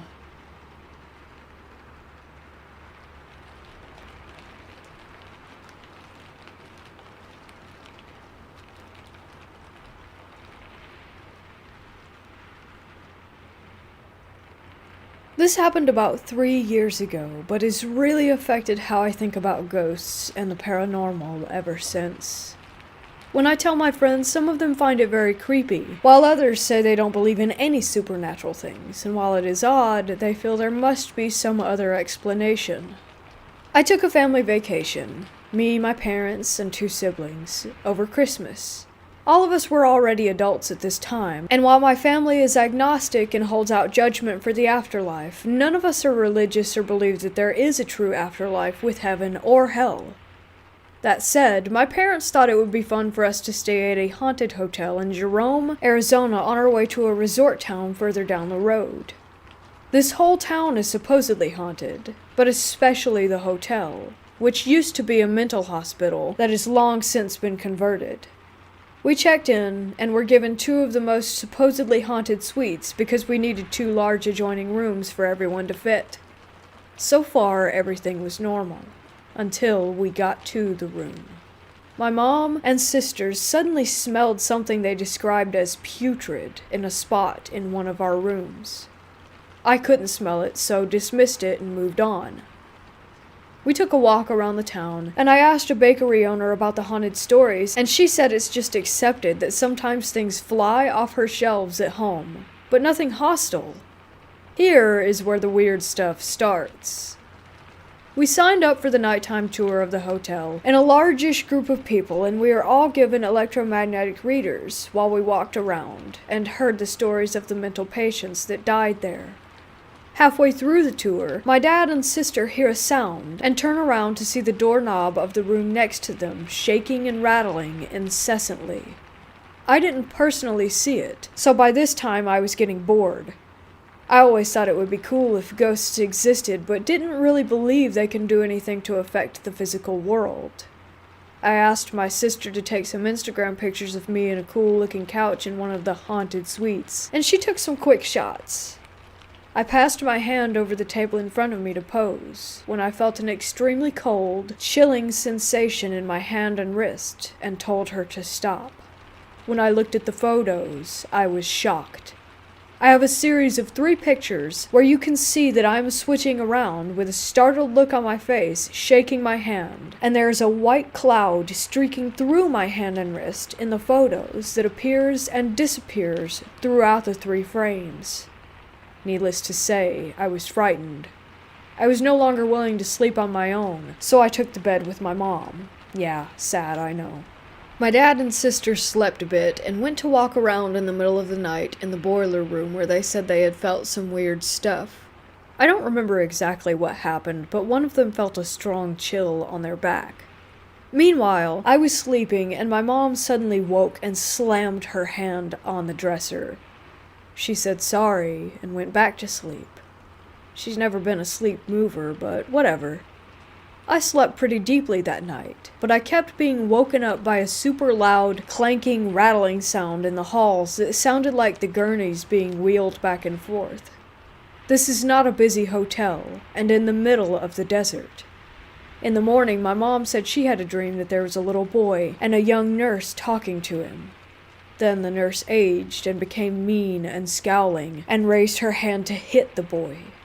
She said she then heard a voice telling her to hit him herself. This is why she hit the dresser. Keep in mind that this was a mental hospital, and one of the ghosts there is supposed to be a little boy, but no one knows why or how he died.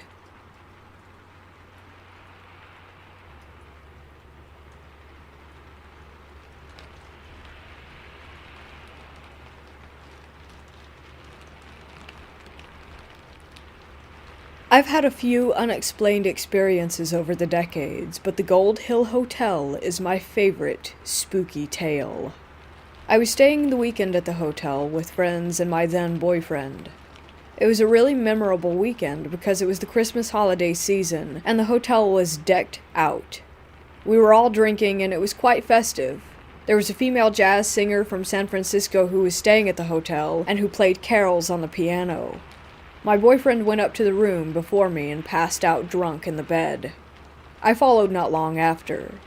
Later that night, I awoke suddenly to someone jerking the blankets off of me. It was the force of the jerk on the blankets that woke me up. I immediately looked over at my snoring, drunk boyfriend sleeping on his side, and then down at the blankets themselves. They had been pulled down to my waist, and down off of him. I slowly pulled them back up and curled up next to him. I slept very little the rest of the night. The next day, I asked him if he recalled anything unusual, but he didn't, and poo-pooed my experience. Later, I found out that we were staying in one of the rooms that visitors commonly reported having blankets pulled off of them. I can't recall the specifics of the ghost that actually haunts the room, but I sure do remember that moment when the blankets were laying down below my waist and pulled off of my boyfriend, and realizing that maybe we weren't alone in our room.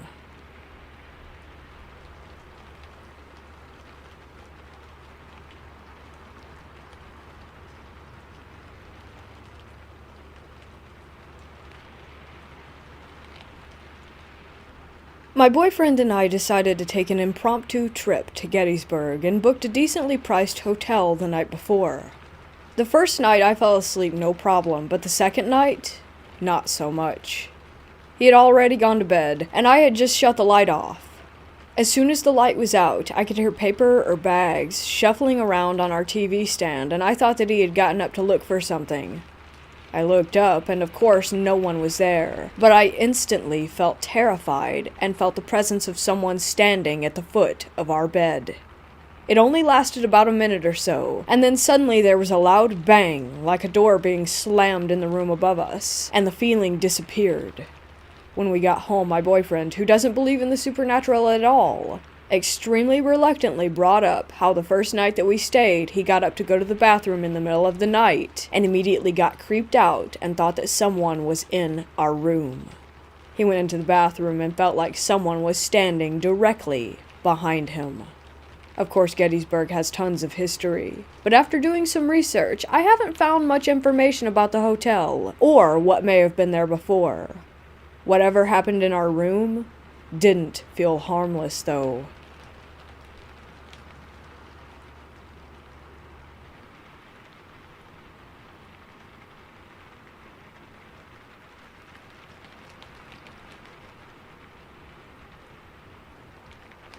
For some background on the house, it was built around 1650 near Oxford, England. My parents are well off, so it's pretty nice. Big, but not excessive, in a small village, and it's right next to a graveyard. As in, we have an outbuilding, which is an old blacksmith's forge, that literally sits on top of the graveyard, and our garden lowers compared to the graveyard wall because the place is so full of bodies. It was originally one house, then split to 3 with a small cottage, then to 2 houses, and I live in the slightly bigger of them. The house has been a pub, too. We still have a door from when it was. The land dates way back. We have 2 Roman wells on the property, one covered by the patio and one that's full of earth in the garden, which had Roman artifacts surrounding it that had been put there by some old residents. It is really ancient, so it makes sense that it's haunted, right? My family moved in February of 2015. My dad, my mom, my older sister, and me. We had no idea of any of the shit in this house at this point. At first, there were just some weird vibes. We heard some strange noises, some doors closing on their own, but nothing to freak out about. Apart from in the section of the house where no one slept in. Our then spare room in a small upstairs wing of the house. Our printer was kept down there, and whenever my mom sent me to get printouts, I would always sprint away as fast as I could out of fear. I used to cry and protest about going down there because it felt so terrible. There was just a thick air of terror. We actually got the village priest in to bless it about a year later. I went to a Christian school, and my mom thought that it would put me at ease. Instantly, all bad stopped down that side of the house, and my sister suddenly moved rooms down to it, and her old room became our spare room, and instantly got that same thick, heavy air. A few months in, maybe April, my mom had a weird experience of the corner of the duvet being tugged on, and then a creature crawling up her back. It wasn't sleep paralysis, as she had had that before, and she could move. It was heavy, crawling up her back like a person, and it got to her head and disappeared. A lady came round. She heard the house got new owners. She had lived there in the 1970s, and told my mom that she had had the exact same experience of the tugging and the crawling, and also that her piano played itself, among a few other weird experiences, before my mom mentioned anything about what she had experienced, and my mom's heart sank. She didn't tell me anything until a few weeks later when I came to her in tears, saying that I had seen a shape walk into the room and then disappear, and have something tug at the duvet and walk up the front of my body, and that it was definitely not sleep paralysis. That's 3 people having the same experience, give or take how the person is laying, without communicating it. Odd. I can't explain the feeling. By this point, we were all aware of some weird stuff. We found chicken bones in the roof of our cellar, which is way older than the rest of the house, possibly like 1500s. We had doors slamming. We had footsteps. But then, my dad had an experience. He has never believed in ghosts. He's lived in old houses for a long time. He's had family friends have terrible experiences with the paranormal. He grew up Catholic, and he didn't believe anything up until about January of 2016. My mother, sister, and me were all in the kitchen, and he was walking past the spare room and heard shuffling coming from inside. He shouted my mom's name, asking if it were her, and a deep, gravelly voice replied, "Try again."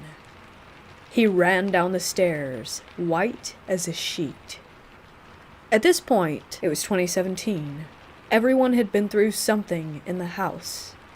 Shapes would walk by, disembodied footsteps roamed around at night. We had objects moving, watchful eyes on your back, chairs moving, inexplicably cold rooms. Pretty typical things for a haunted house that were happening basically on the reg. Also at this point, I made some new friends and started inviting them around.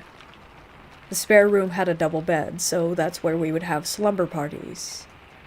I had several friends ask me, "Hey, did you hear that knocking sound on the walls or the drawers last night?"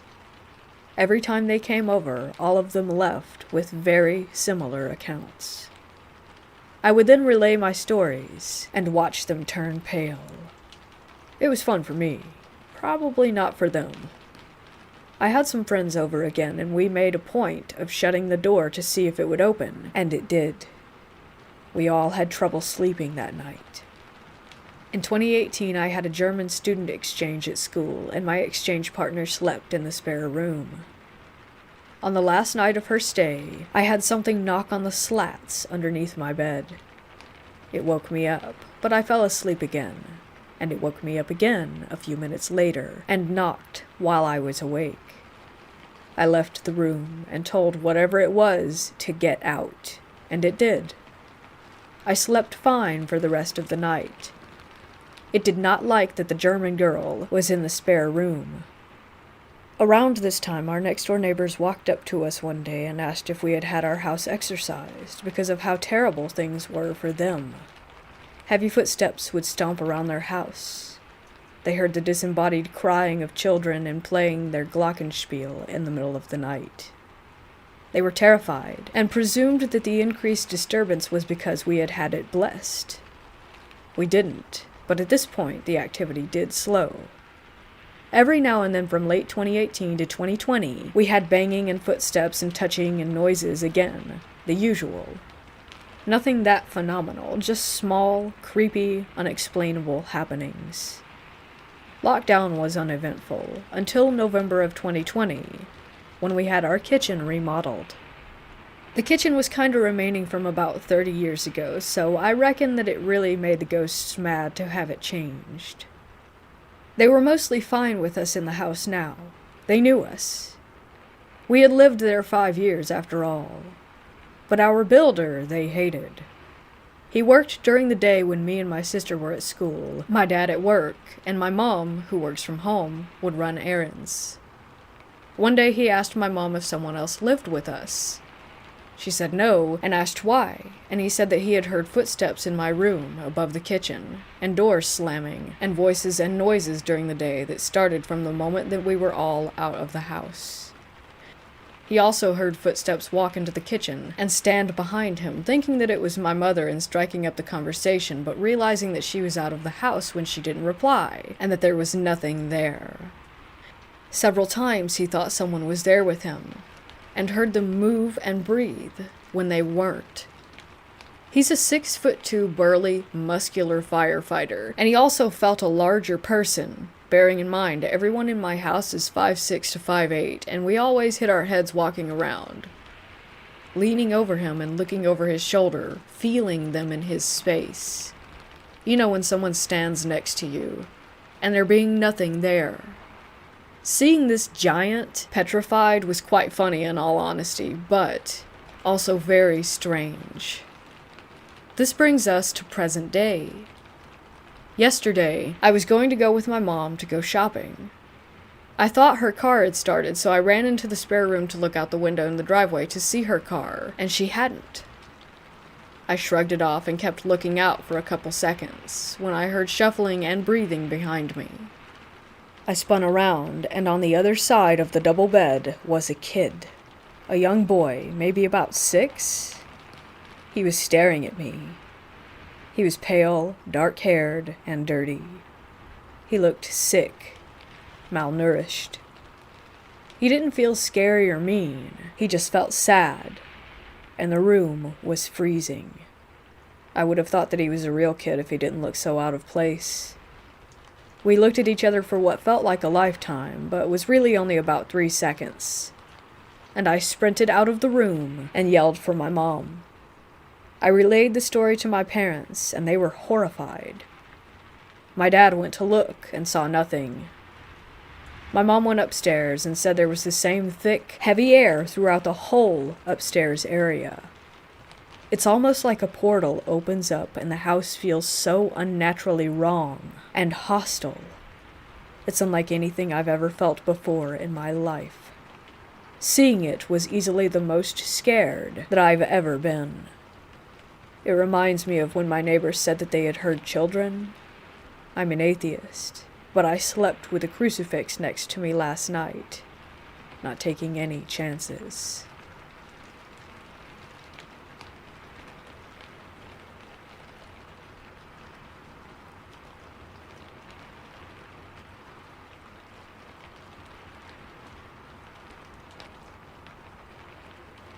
Back in October, I decided to treat my girlfriend to a night away at a popular British seaside town. The town is one of those historical areas, which has its fair share of ghost legends and gothic tourism, so there was lots of touristy attractions such as ghost walks, which me and my girlfriend decided to go on. A bit of background information about the hotel. It is regarded as one of the oldest hotels in the town and is also a popular tavern among the locals. The inn itself had a rather creepy feel to it, but our room was modern and comfortable. The last place you'd imagine paranormal activity to occur. We set off on the ghost walk with a local guide who knew about the paranormal hotspots. Unexpectedly at the time, we stopped directly outside our hotel. "This is the most haunted hotel in town. Good luck if you're staying here," he cackled. He proceeded to tell us that there was a number of spirits that haunted the building, and guests frequently experienced sightings and unexpected things. However, at the time, we were a bit drunk from dinner, and we brushed off the walk as your typical tourist trap. We went to bed without any issues at all. I woke up later that night, paralyzed, and with a sense of unease. I felt what I would describe as a strong, cold gale blowing around the room. Imagine being outside in strong, windy weather. The sensation lasted for, I would say, about 15 seconds when it suddenly stopped and the room filled with a warm, relaxed sensation once again. I woke my girlfriend to tell her, and she brushed it off, saying it was probably sleep paralysis and a draft. So I believed her and went back to sleep. I thought nothing of it until we checked out. The receptionist asked us how our stay was, and if there had been any issues. "Everything was perfect, but there was a really big draft in the room," I exclaimed, as you would. Surprisingly, she casually laughed. "No, that's not a draft. It's just a spiritual presence in the room. It happens all the time in that one," she casually reassured us. Now I'm really interested in the paranormal, so I asked about the stuff in the hotel. She told us that everything the guy told us on the walk was indeed true, and the spirits are those of old landlords and locals whom help run the hotel and keep the guests safe. She told me lots of stories of how guests would stumble on the stairs and be caught by an unseen presence, as well as children's lost toys showing up right at the moment where they're about to start crying. She even told us that one of the past landlady's spirits acts as a bouncer, causing troublemaking and aggressive guests to feel ill enough to leave. The receptionist seemed really happy and was used to the paranormal activity in the hotel and says that she regularly sleeps alone in the rooms without any worry. Obviously, this isn't that much of a scary ghost story, but more of an interesting experience. I would definitely go back for another stay in that hotel.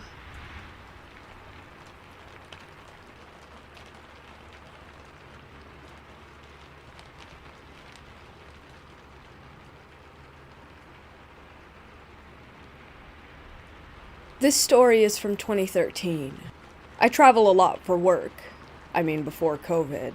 And when I do, I stay at hotels. Sleeping in a different bed doesn't bother me, as I'm mostly a sound sleeper, and I'm used to it given that I've been doing this for a while. This was a hotel in the suburbs of Chicago. From the time I checked into the room, I think it was room number 413. I have never felt such a sense of dread, despair, and claustrophobia.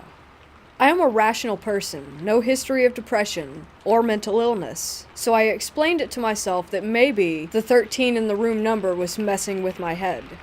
But I've stayed in other hotel rooms with a 13 in my assigned room number. I had also stayed at this same property every week over the last few months, but I had never felt this way. I pondered while lying in bed if I should call the front desk and ask for another room. I didn't know what excuse that I would give to them. Everything was great with the room. The shower was fine, the room was spotless, the toilet had no issues. It was a boring, predictable, clinically consistent room like any other Marriott property. No complaints on the Wi-Fi. I couldn't bring myself to lie to the front desk and ask to be changed to another room. So I told myself I was a rational man, a husband, a father, and a protector. I decided that I was going to stay put. The uneasiness didn't lessen, so I turned on every light in the room, took out all the Bibles from the bedstands, and set them next to me. I am not of the Christian faith, and not very religious either, but I felt like I needed all the protection I could get. So I played chants on loop on YouTube from my own religion all night at low volume until I went to sleep. I woke up in the morning, worked out, showered, and went to work. The night's experience felt like a fleeting memory during the day. I had a really fun rental that week, a Mustang GT, and it was so much fun the night's memory almost felt imaginary entirely. I came back from work that evening feeling a little silly about the night before and went back to the room. In an instant, the same sense of unexplained dread and claustrophobia came flooding back. I just couldn't rationally explain it. So I went back to the routine from the night before. Lights on, chanting, Bible, Marriott Mormon Bible, all by the bed. Next evening, I spoke with the bartender and asked him if he had heard any weird complaints. He said he hadn't, but he'd ask around. When I came back the next week, I got a different room, but I checked in with the bartender. He said he had done a little digging over the weekend and picked up on gossip from the other hotel staff that some of the cleaning ladies didn't like that room and even that corner of the 4th floor. He was intrigued enough that he brought along a sensitive friend of his from his Episcopalian church and said that when she opened the door and had barely taken a step inside that she just made a 180-degree turn and came right back out. She couldn't even go inside and said that it felt heavy. The bartender said that it was enough to spook him. He said he just stood in the corridor and refused to go in after that. We kinda had a laugh about it and figured that we would Google the property address to see if there were documented murders or suicides, but there was nothing. The property changed hands a few times. There was a nearby fire with some deaths, but nothing notable as far as Google search goes. I didn't think much of it, but I have stayed more than 2,000 nights in hotels since the fall of 2013, and I have yet to experience that fear ever. I continue to rethink about the memory of my experience, trying to recount the details about the room, the week, maybe the mood at work, just so I could find something rational to explain what I had felt, and I have been unable to.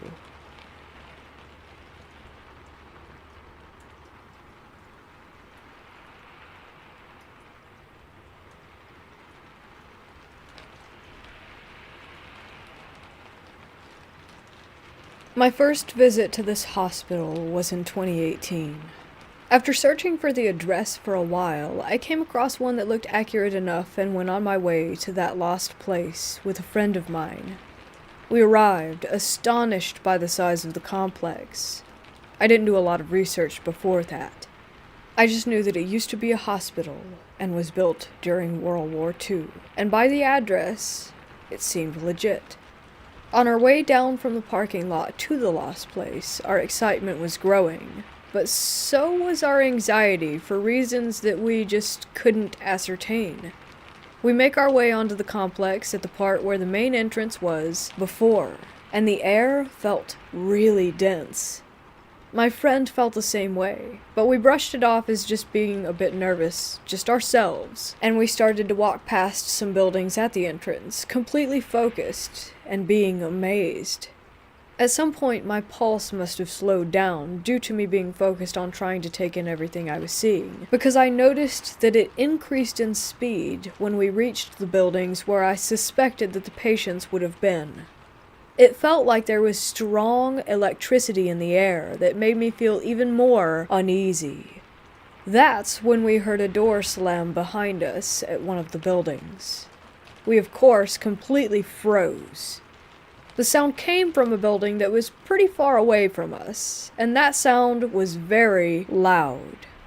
There was no wind at all that could have caused the heavy doors to slam like that. The trees weren't moving, nor did we hear anything else. Just one door that decided to slam shut on its own. We nervously chuckled and decided to move closer to the exit.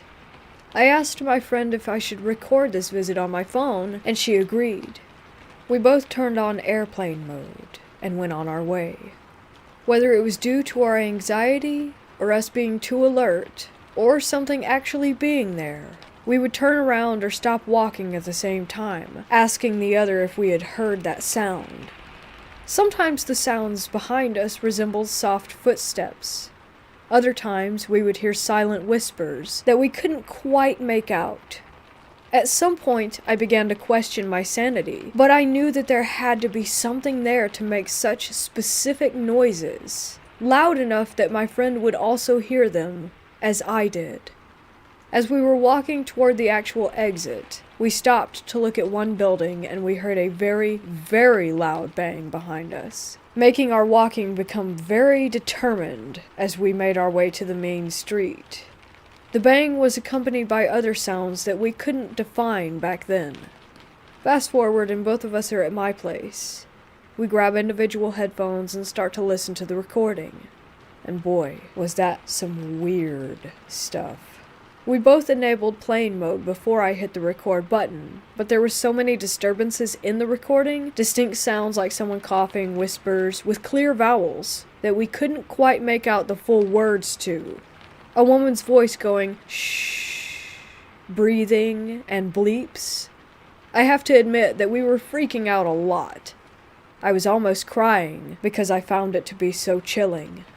The thing that baffled us the most was the loud bang that made us leave. I swear to you, it wasn't there. At all. Not the bang on the recording that startled us so much that made us leave the place, but silent sounds? You can hear us being startled and agreeing to leave immediately, but no bang could be heard on that recording, and it's still not there. I held my phone the exact same way that I had been since I started that recording. I didn't put my clothes against one mic. The mics weren't broken after a test recording that we did. So there should be a banging sound, but absolutely there is not. And I have no clue why that is the case. That hospital is a really special place. From later experiences there, I have come to possible conclusions as to what kind of paranormal things occur.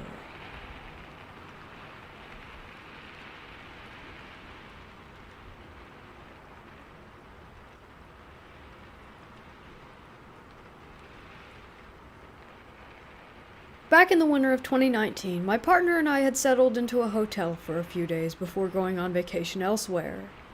I am somewhat sensitive, I've never seen a full-body apparition in reality, and never had any physical paranormal happenings up until this point, either. I've only ever felt feelings in environments. This hotel room was no different. Upon entering the room, I felt a sense of calm when stepping inside. However, there was also a sense of curiosity. I felt as if something was watching my partner and I. Over time, this feeling became more comfortable, to put it lightly. Over the course of the next few days, different feelings became more noticeable by the minute. Most of the feelings consisted of being watched. Eventually, I asked my partner on our second day there, "Hey, do you feel anything off about this room?" To this they responded, "No." Whatever was watching us noticed that I noticed them.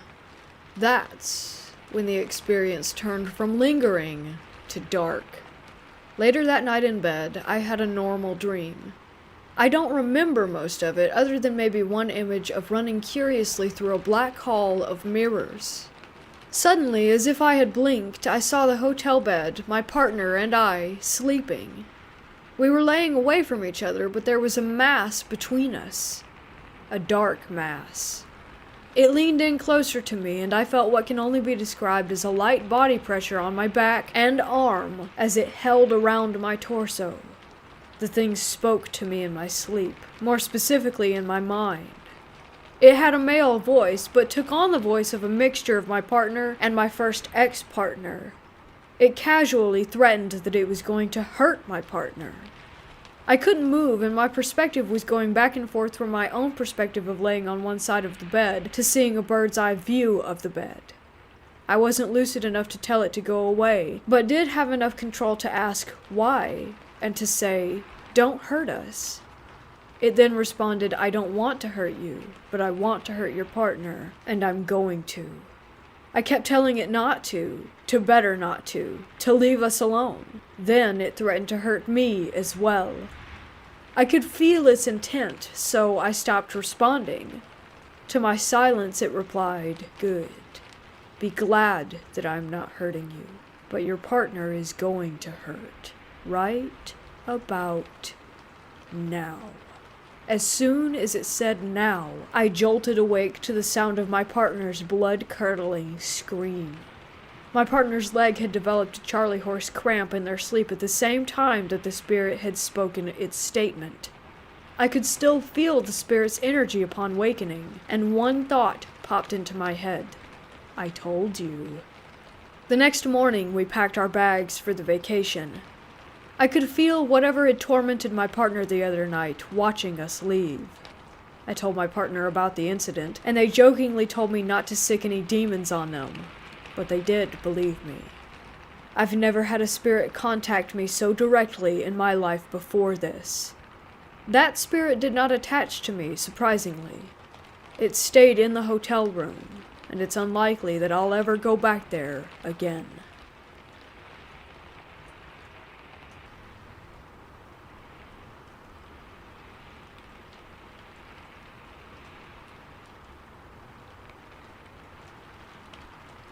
We have a house in the desert of Nevada that we think is haunted.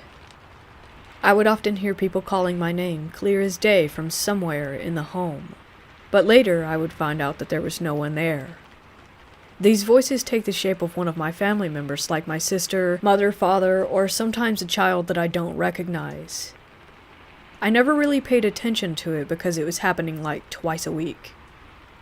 I got used to it, but like last week, I was vacuuming the house and I got to the end of the hall where my room is. I see my dog in my room and I just smile at her and she goes back to sleep.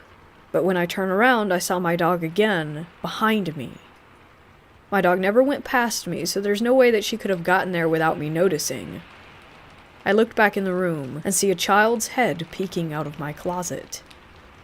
I was so terrified that I ran out of the house and took a hotel for the night. I still don't know if it's a demon or a ghost or something else. The demon child, or whatever it is, didn't actually look like a child. It was almost like I just knew it was a child when I saw it. It's hard to explain. It has no nose, and it was bald with the eyes of a reptile. I can't quite explain any more details because I ran out of there so quickly.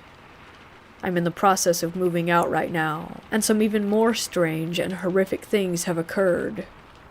I would have the most horrible dreams at this house, and this house only, for example. I have dreams of an abandoned warehouse, with a dead, decapitated baby head with a spine still attached, floating around and screaming while chasing me. I would also get severe sleep paralysis. There was a black, demon-like entity that looked like a snake that would climb walls and ceilings. Sleep paralysis has never happened to me before I moved here. I don't know if dreams can be linked to ghosts or demons. I would also see a shadow man lurking around my house from time to time. I thought it was my imagination. I wish it was.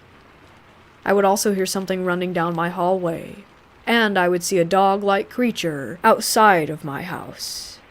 But it didn't really look like a dog. It was like 5 or 6 feet tall with long, jagged teeth and just roaming around outside. I thought I was going crazy, or that my eyes must have been playing tricks on me, but I really don't know. Whatever the thing is, I think it can take the shape of anything.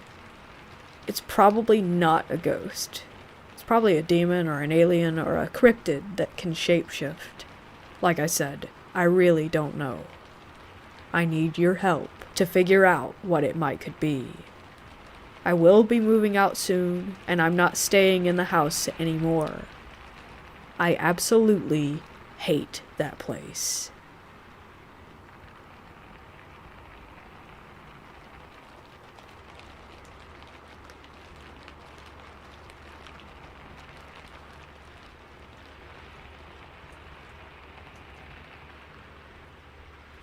I can't get this experience out of my head, no matter how many years have passed. This happened way back in the early 2000s. I was in the 8th grade and we were on a trip.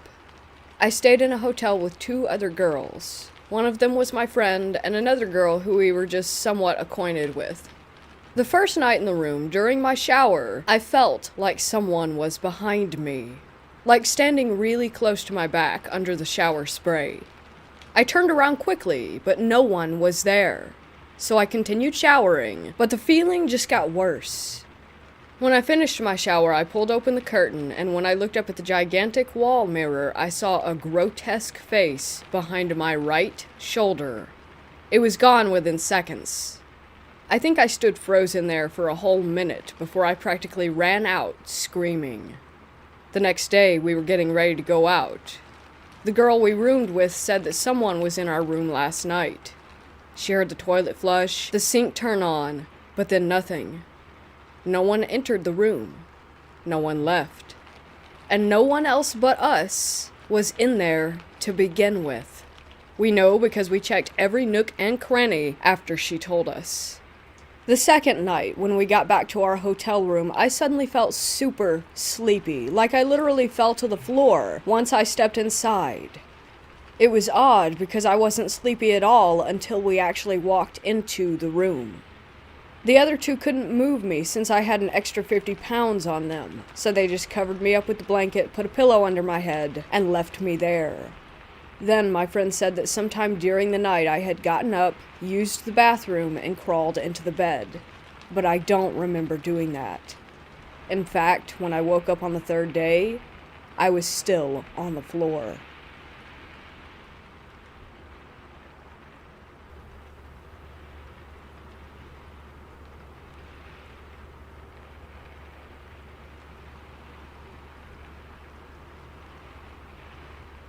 Myself, my younger cousin, and a couple of friends stayed recently at one of the most haunted places in Texas and America.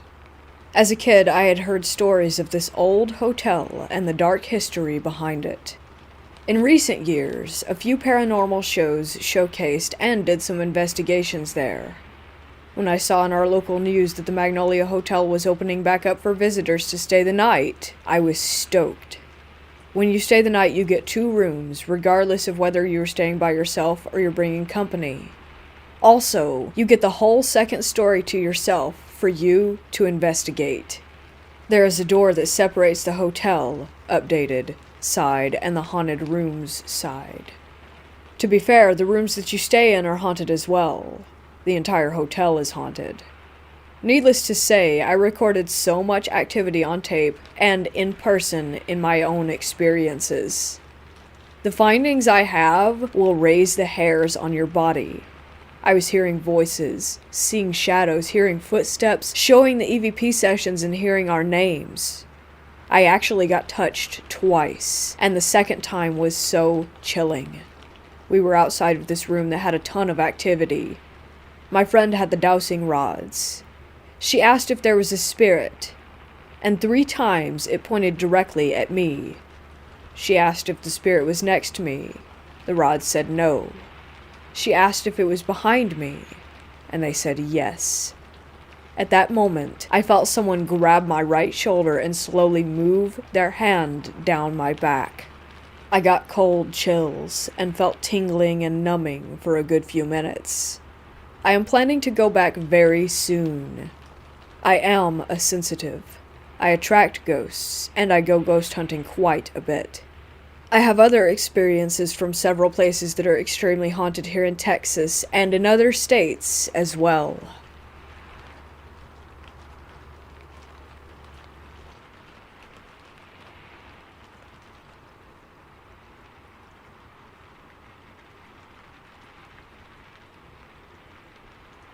There are some really messed up reasons to live in a haunted house.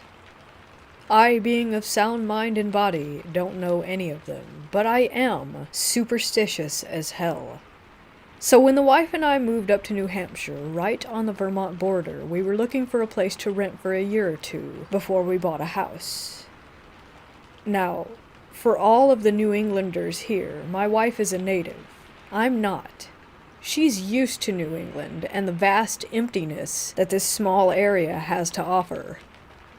There are places even she won't let me travel to after a certain hour because, quote-unquote, that route you have to take, people don't come back from it. Of course, I'm not a native, so I have no clue about any of this. So when I would come home late after dark from work and tell her I took X route, she would kind of look at me in shock and awe at my stupidity. We found a home right on the above-mentioned border on the Vermont side. We loved it. It was a fantastic place to live, except for the basement. I could not shake the feeling of being watched and stalked like prey. So, like any reasonable adult, I said screw it and didn't go down there except for during the day. Then one night, after gaming for hours in my loft, I got hungry. I went downstairs, kissed the missus, and walked past my basement door toward my kitchen. I don't know if anyone reading this has gone hunting, but there's a moment when you sometimes experience, especially hunting predators like coyote, wolf, bear, etc. Sometimes they know that you have them in your sight. Sometimes they look toward you, not quite at you, but it feels like they are boring into your soul saying, "You've got me, make it quick." It's an eerie sensation, and sometimes you take the shot, sometimes you don't. On that night, as I was walking past that door downstairs, I saw red eyes and a humanoid figure. I froze, just stopped dead in my tracks. I gave that same look of, "You got me, make it quick." After that momentary lapse of sanity, I just scooted real quickly away from the door, grabbed a weapon, and called my wife, saying that there was someone downstairs and to call the police. There is no other entrance to the basement, and I had the door covered with my weapon from a safe position where I could easily run from the house.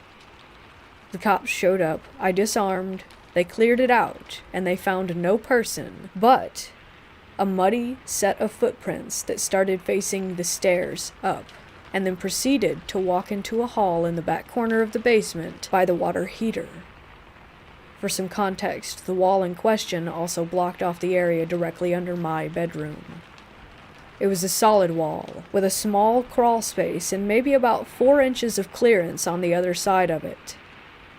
The cops called the detectives checked it, couldn't see anyone in it, and they couldn't enter it. Photographs were taken, shoe sizes compared, my feet were too big, my wife's feet too small.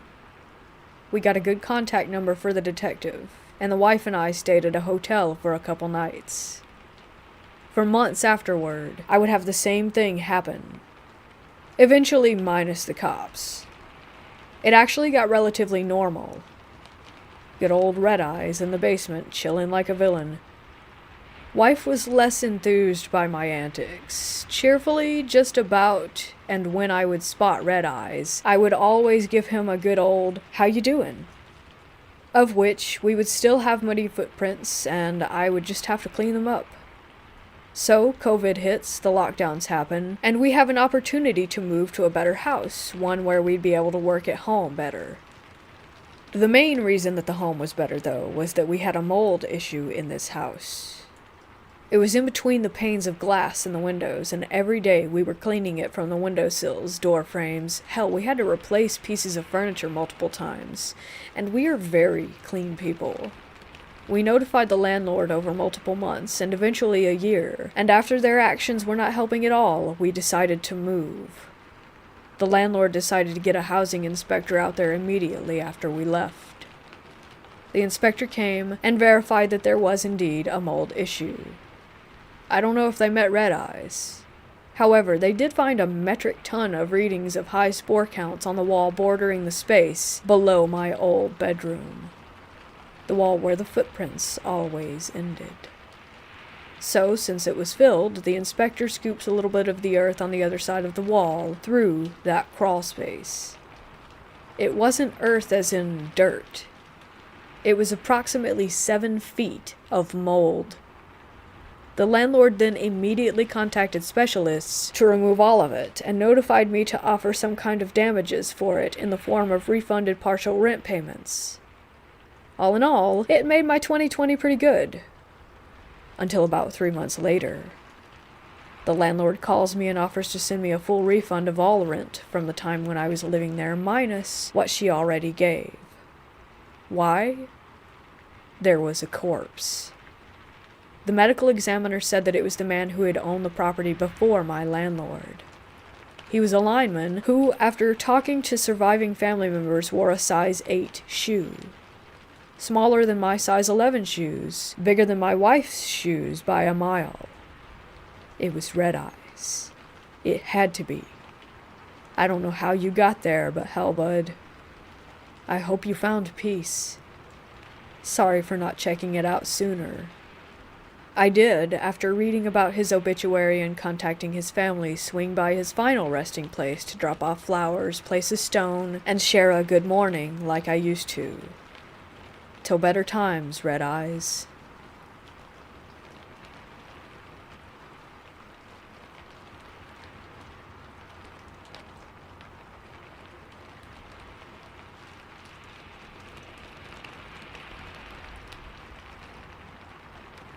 I worked at Hotel del Coronado, opened in 1888, on overnight shifts very often.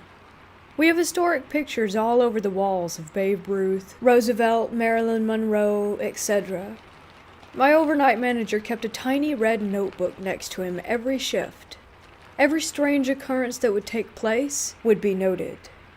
We have obnoxious ghost tours with crappy unreal stories going on all the time. But in reality, they could have just asked the night crew for some tales.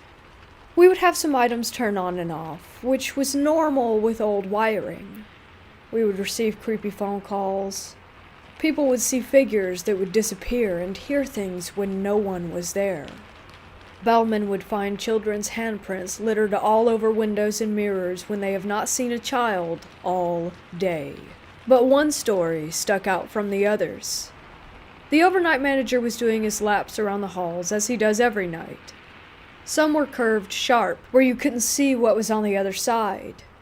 It was around 3 a.m., of course, when a hooded, dark figure darted far ahead across his path. He shouted and scurried quickly. He turned the tight corner to find an empty hallway and a room door.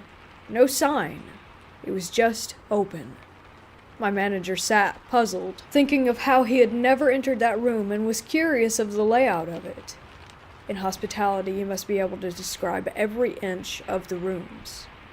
He wandered back to his office and scrolled through the room numbers, finally stumbling onto the one from earlier. Then he sat in shock when he discovered the room's snapshots. The first picture in the layout file was of himself on his first day of work.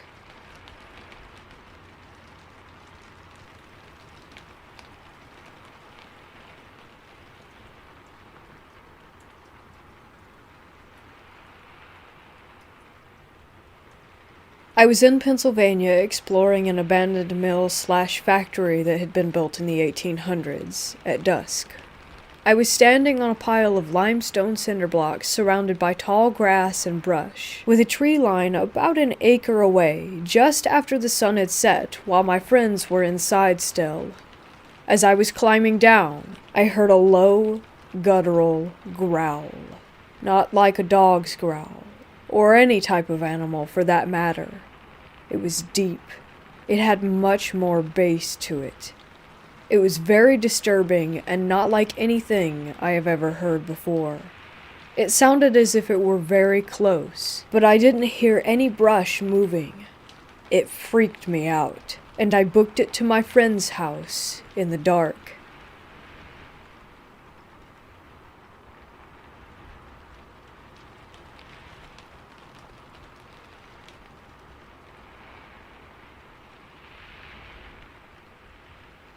Me and some friends went to an abandoned mental asylum at night, not really expecting much.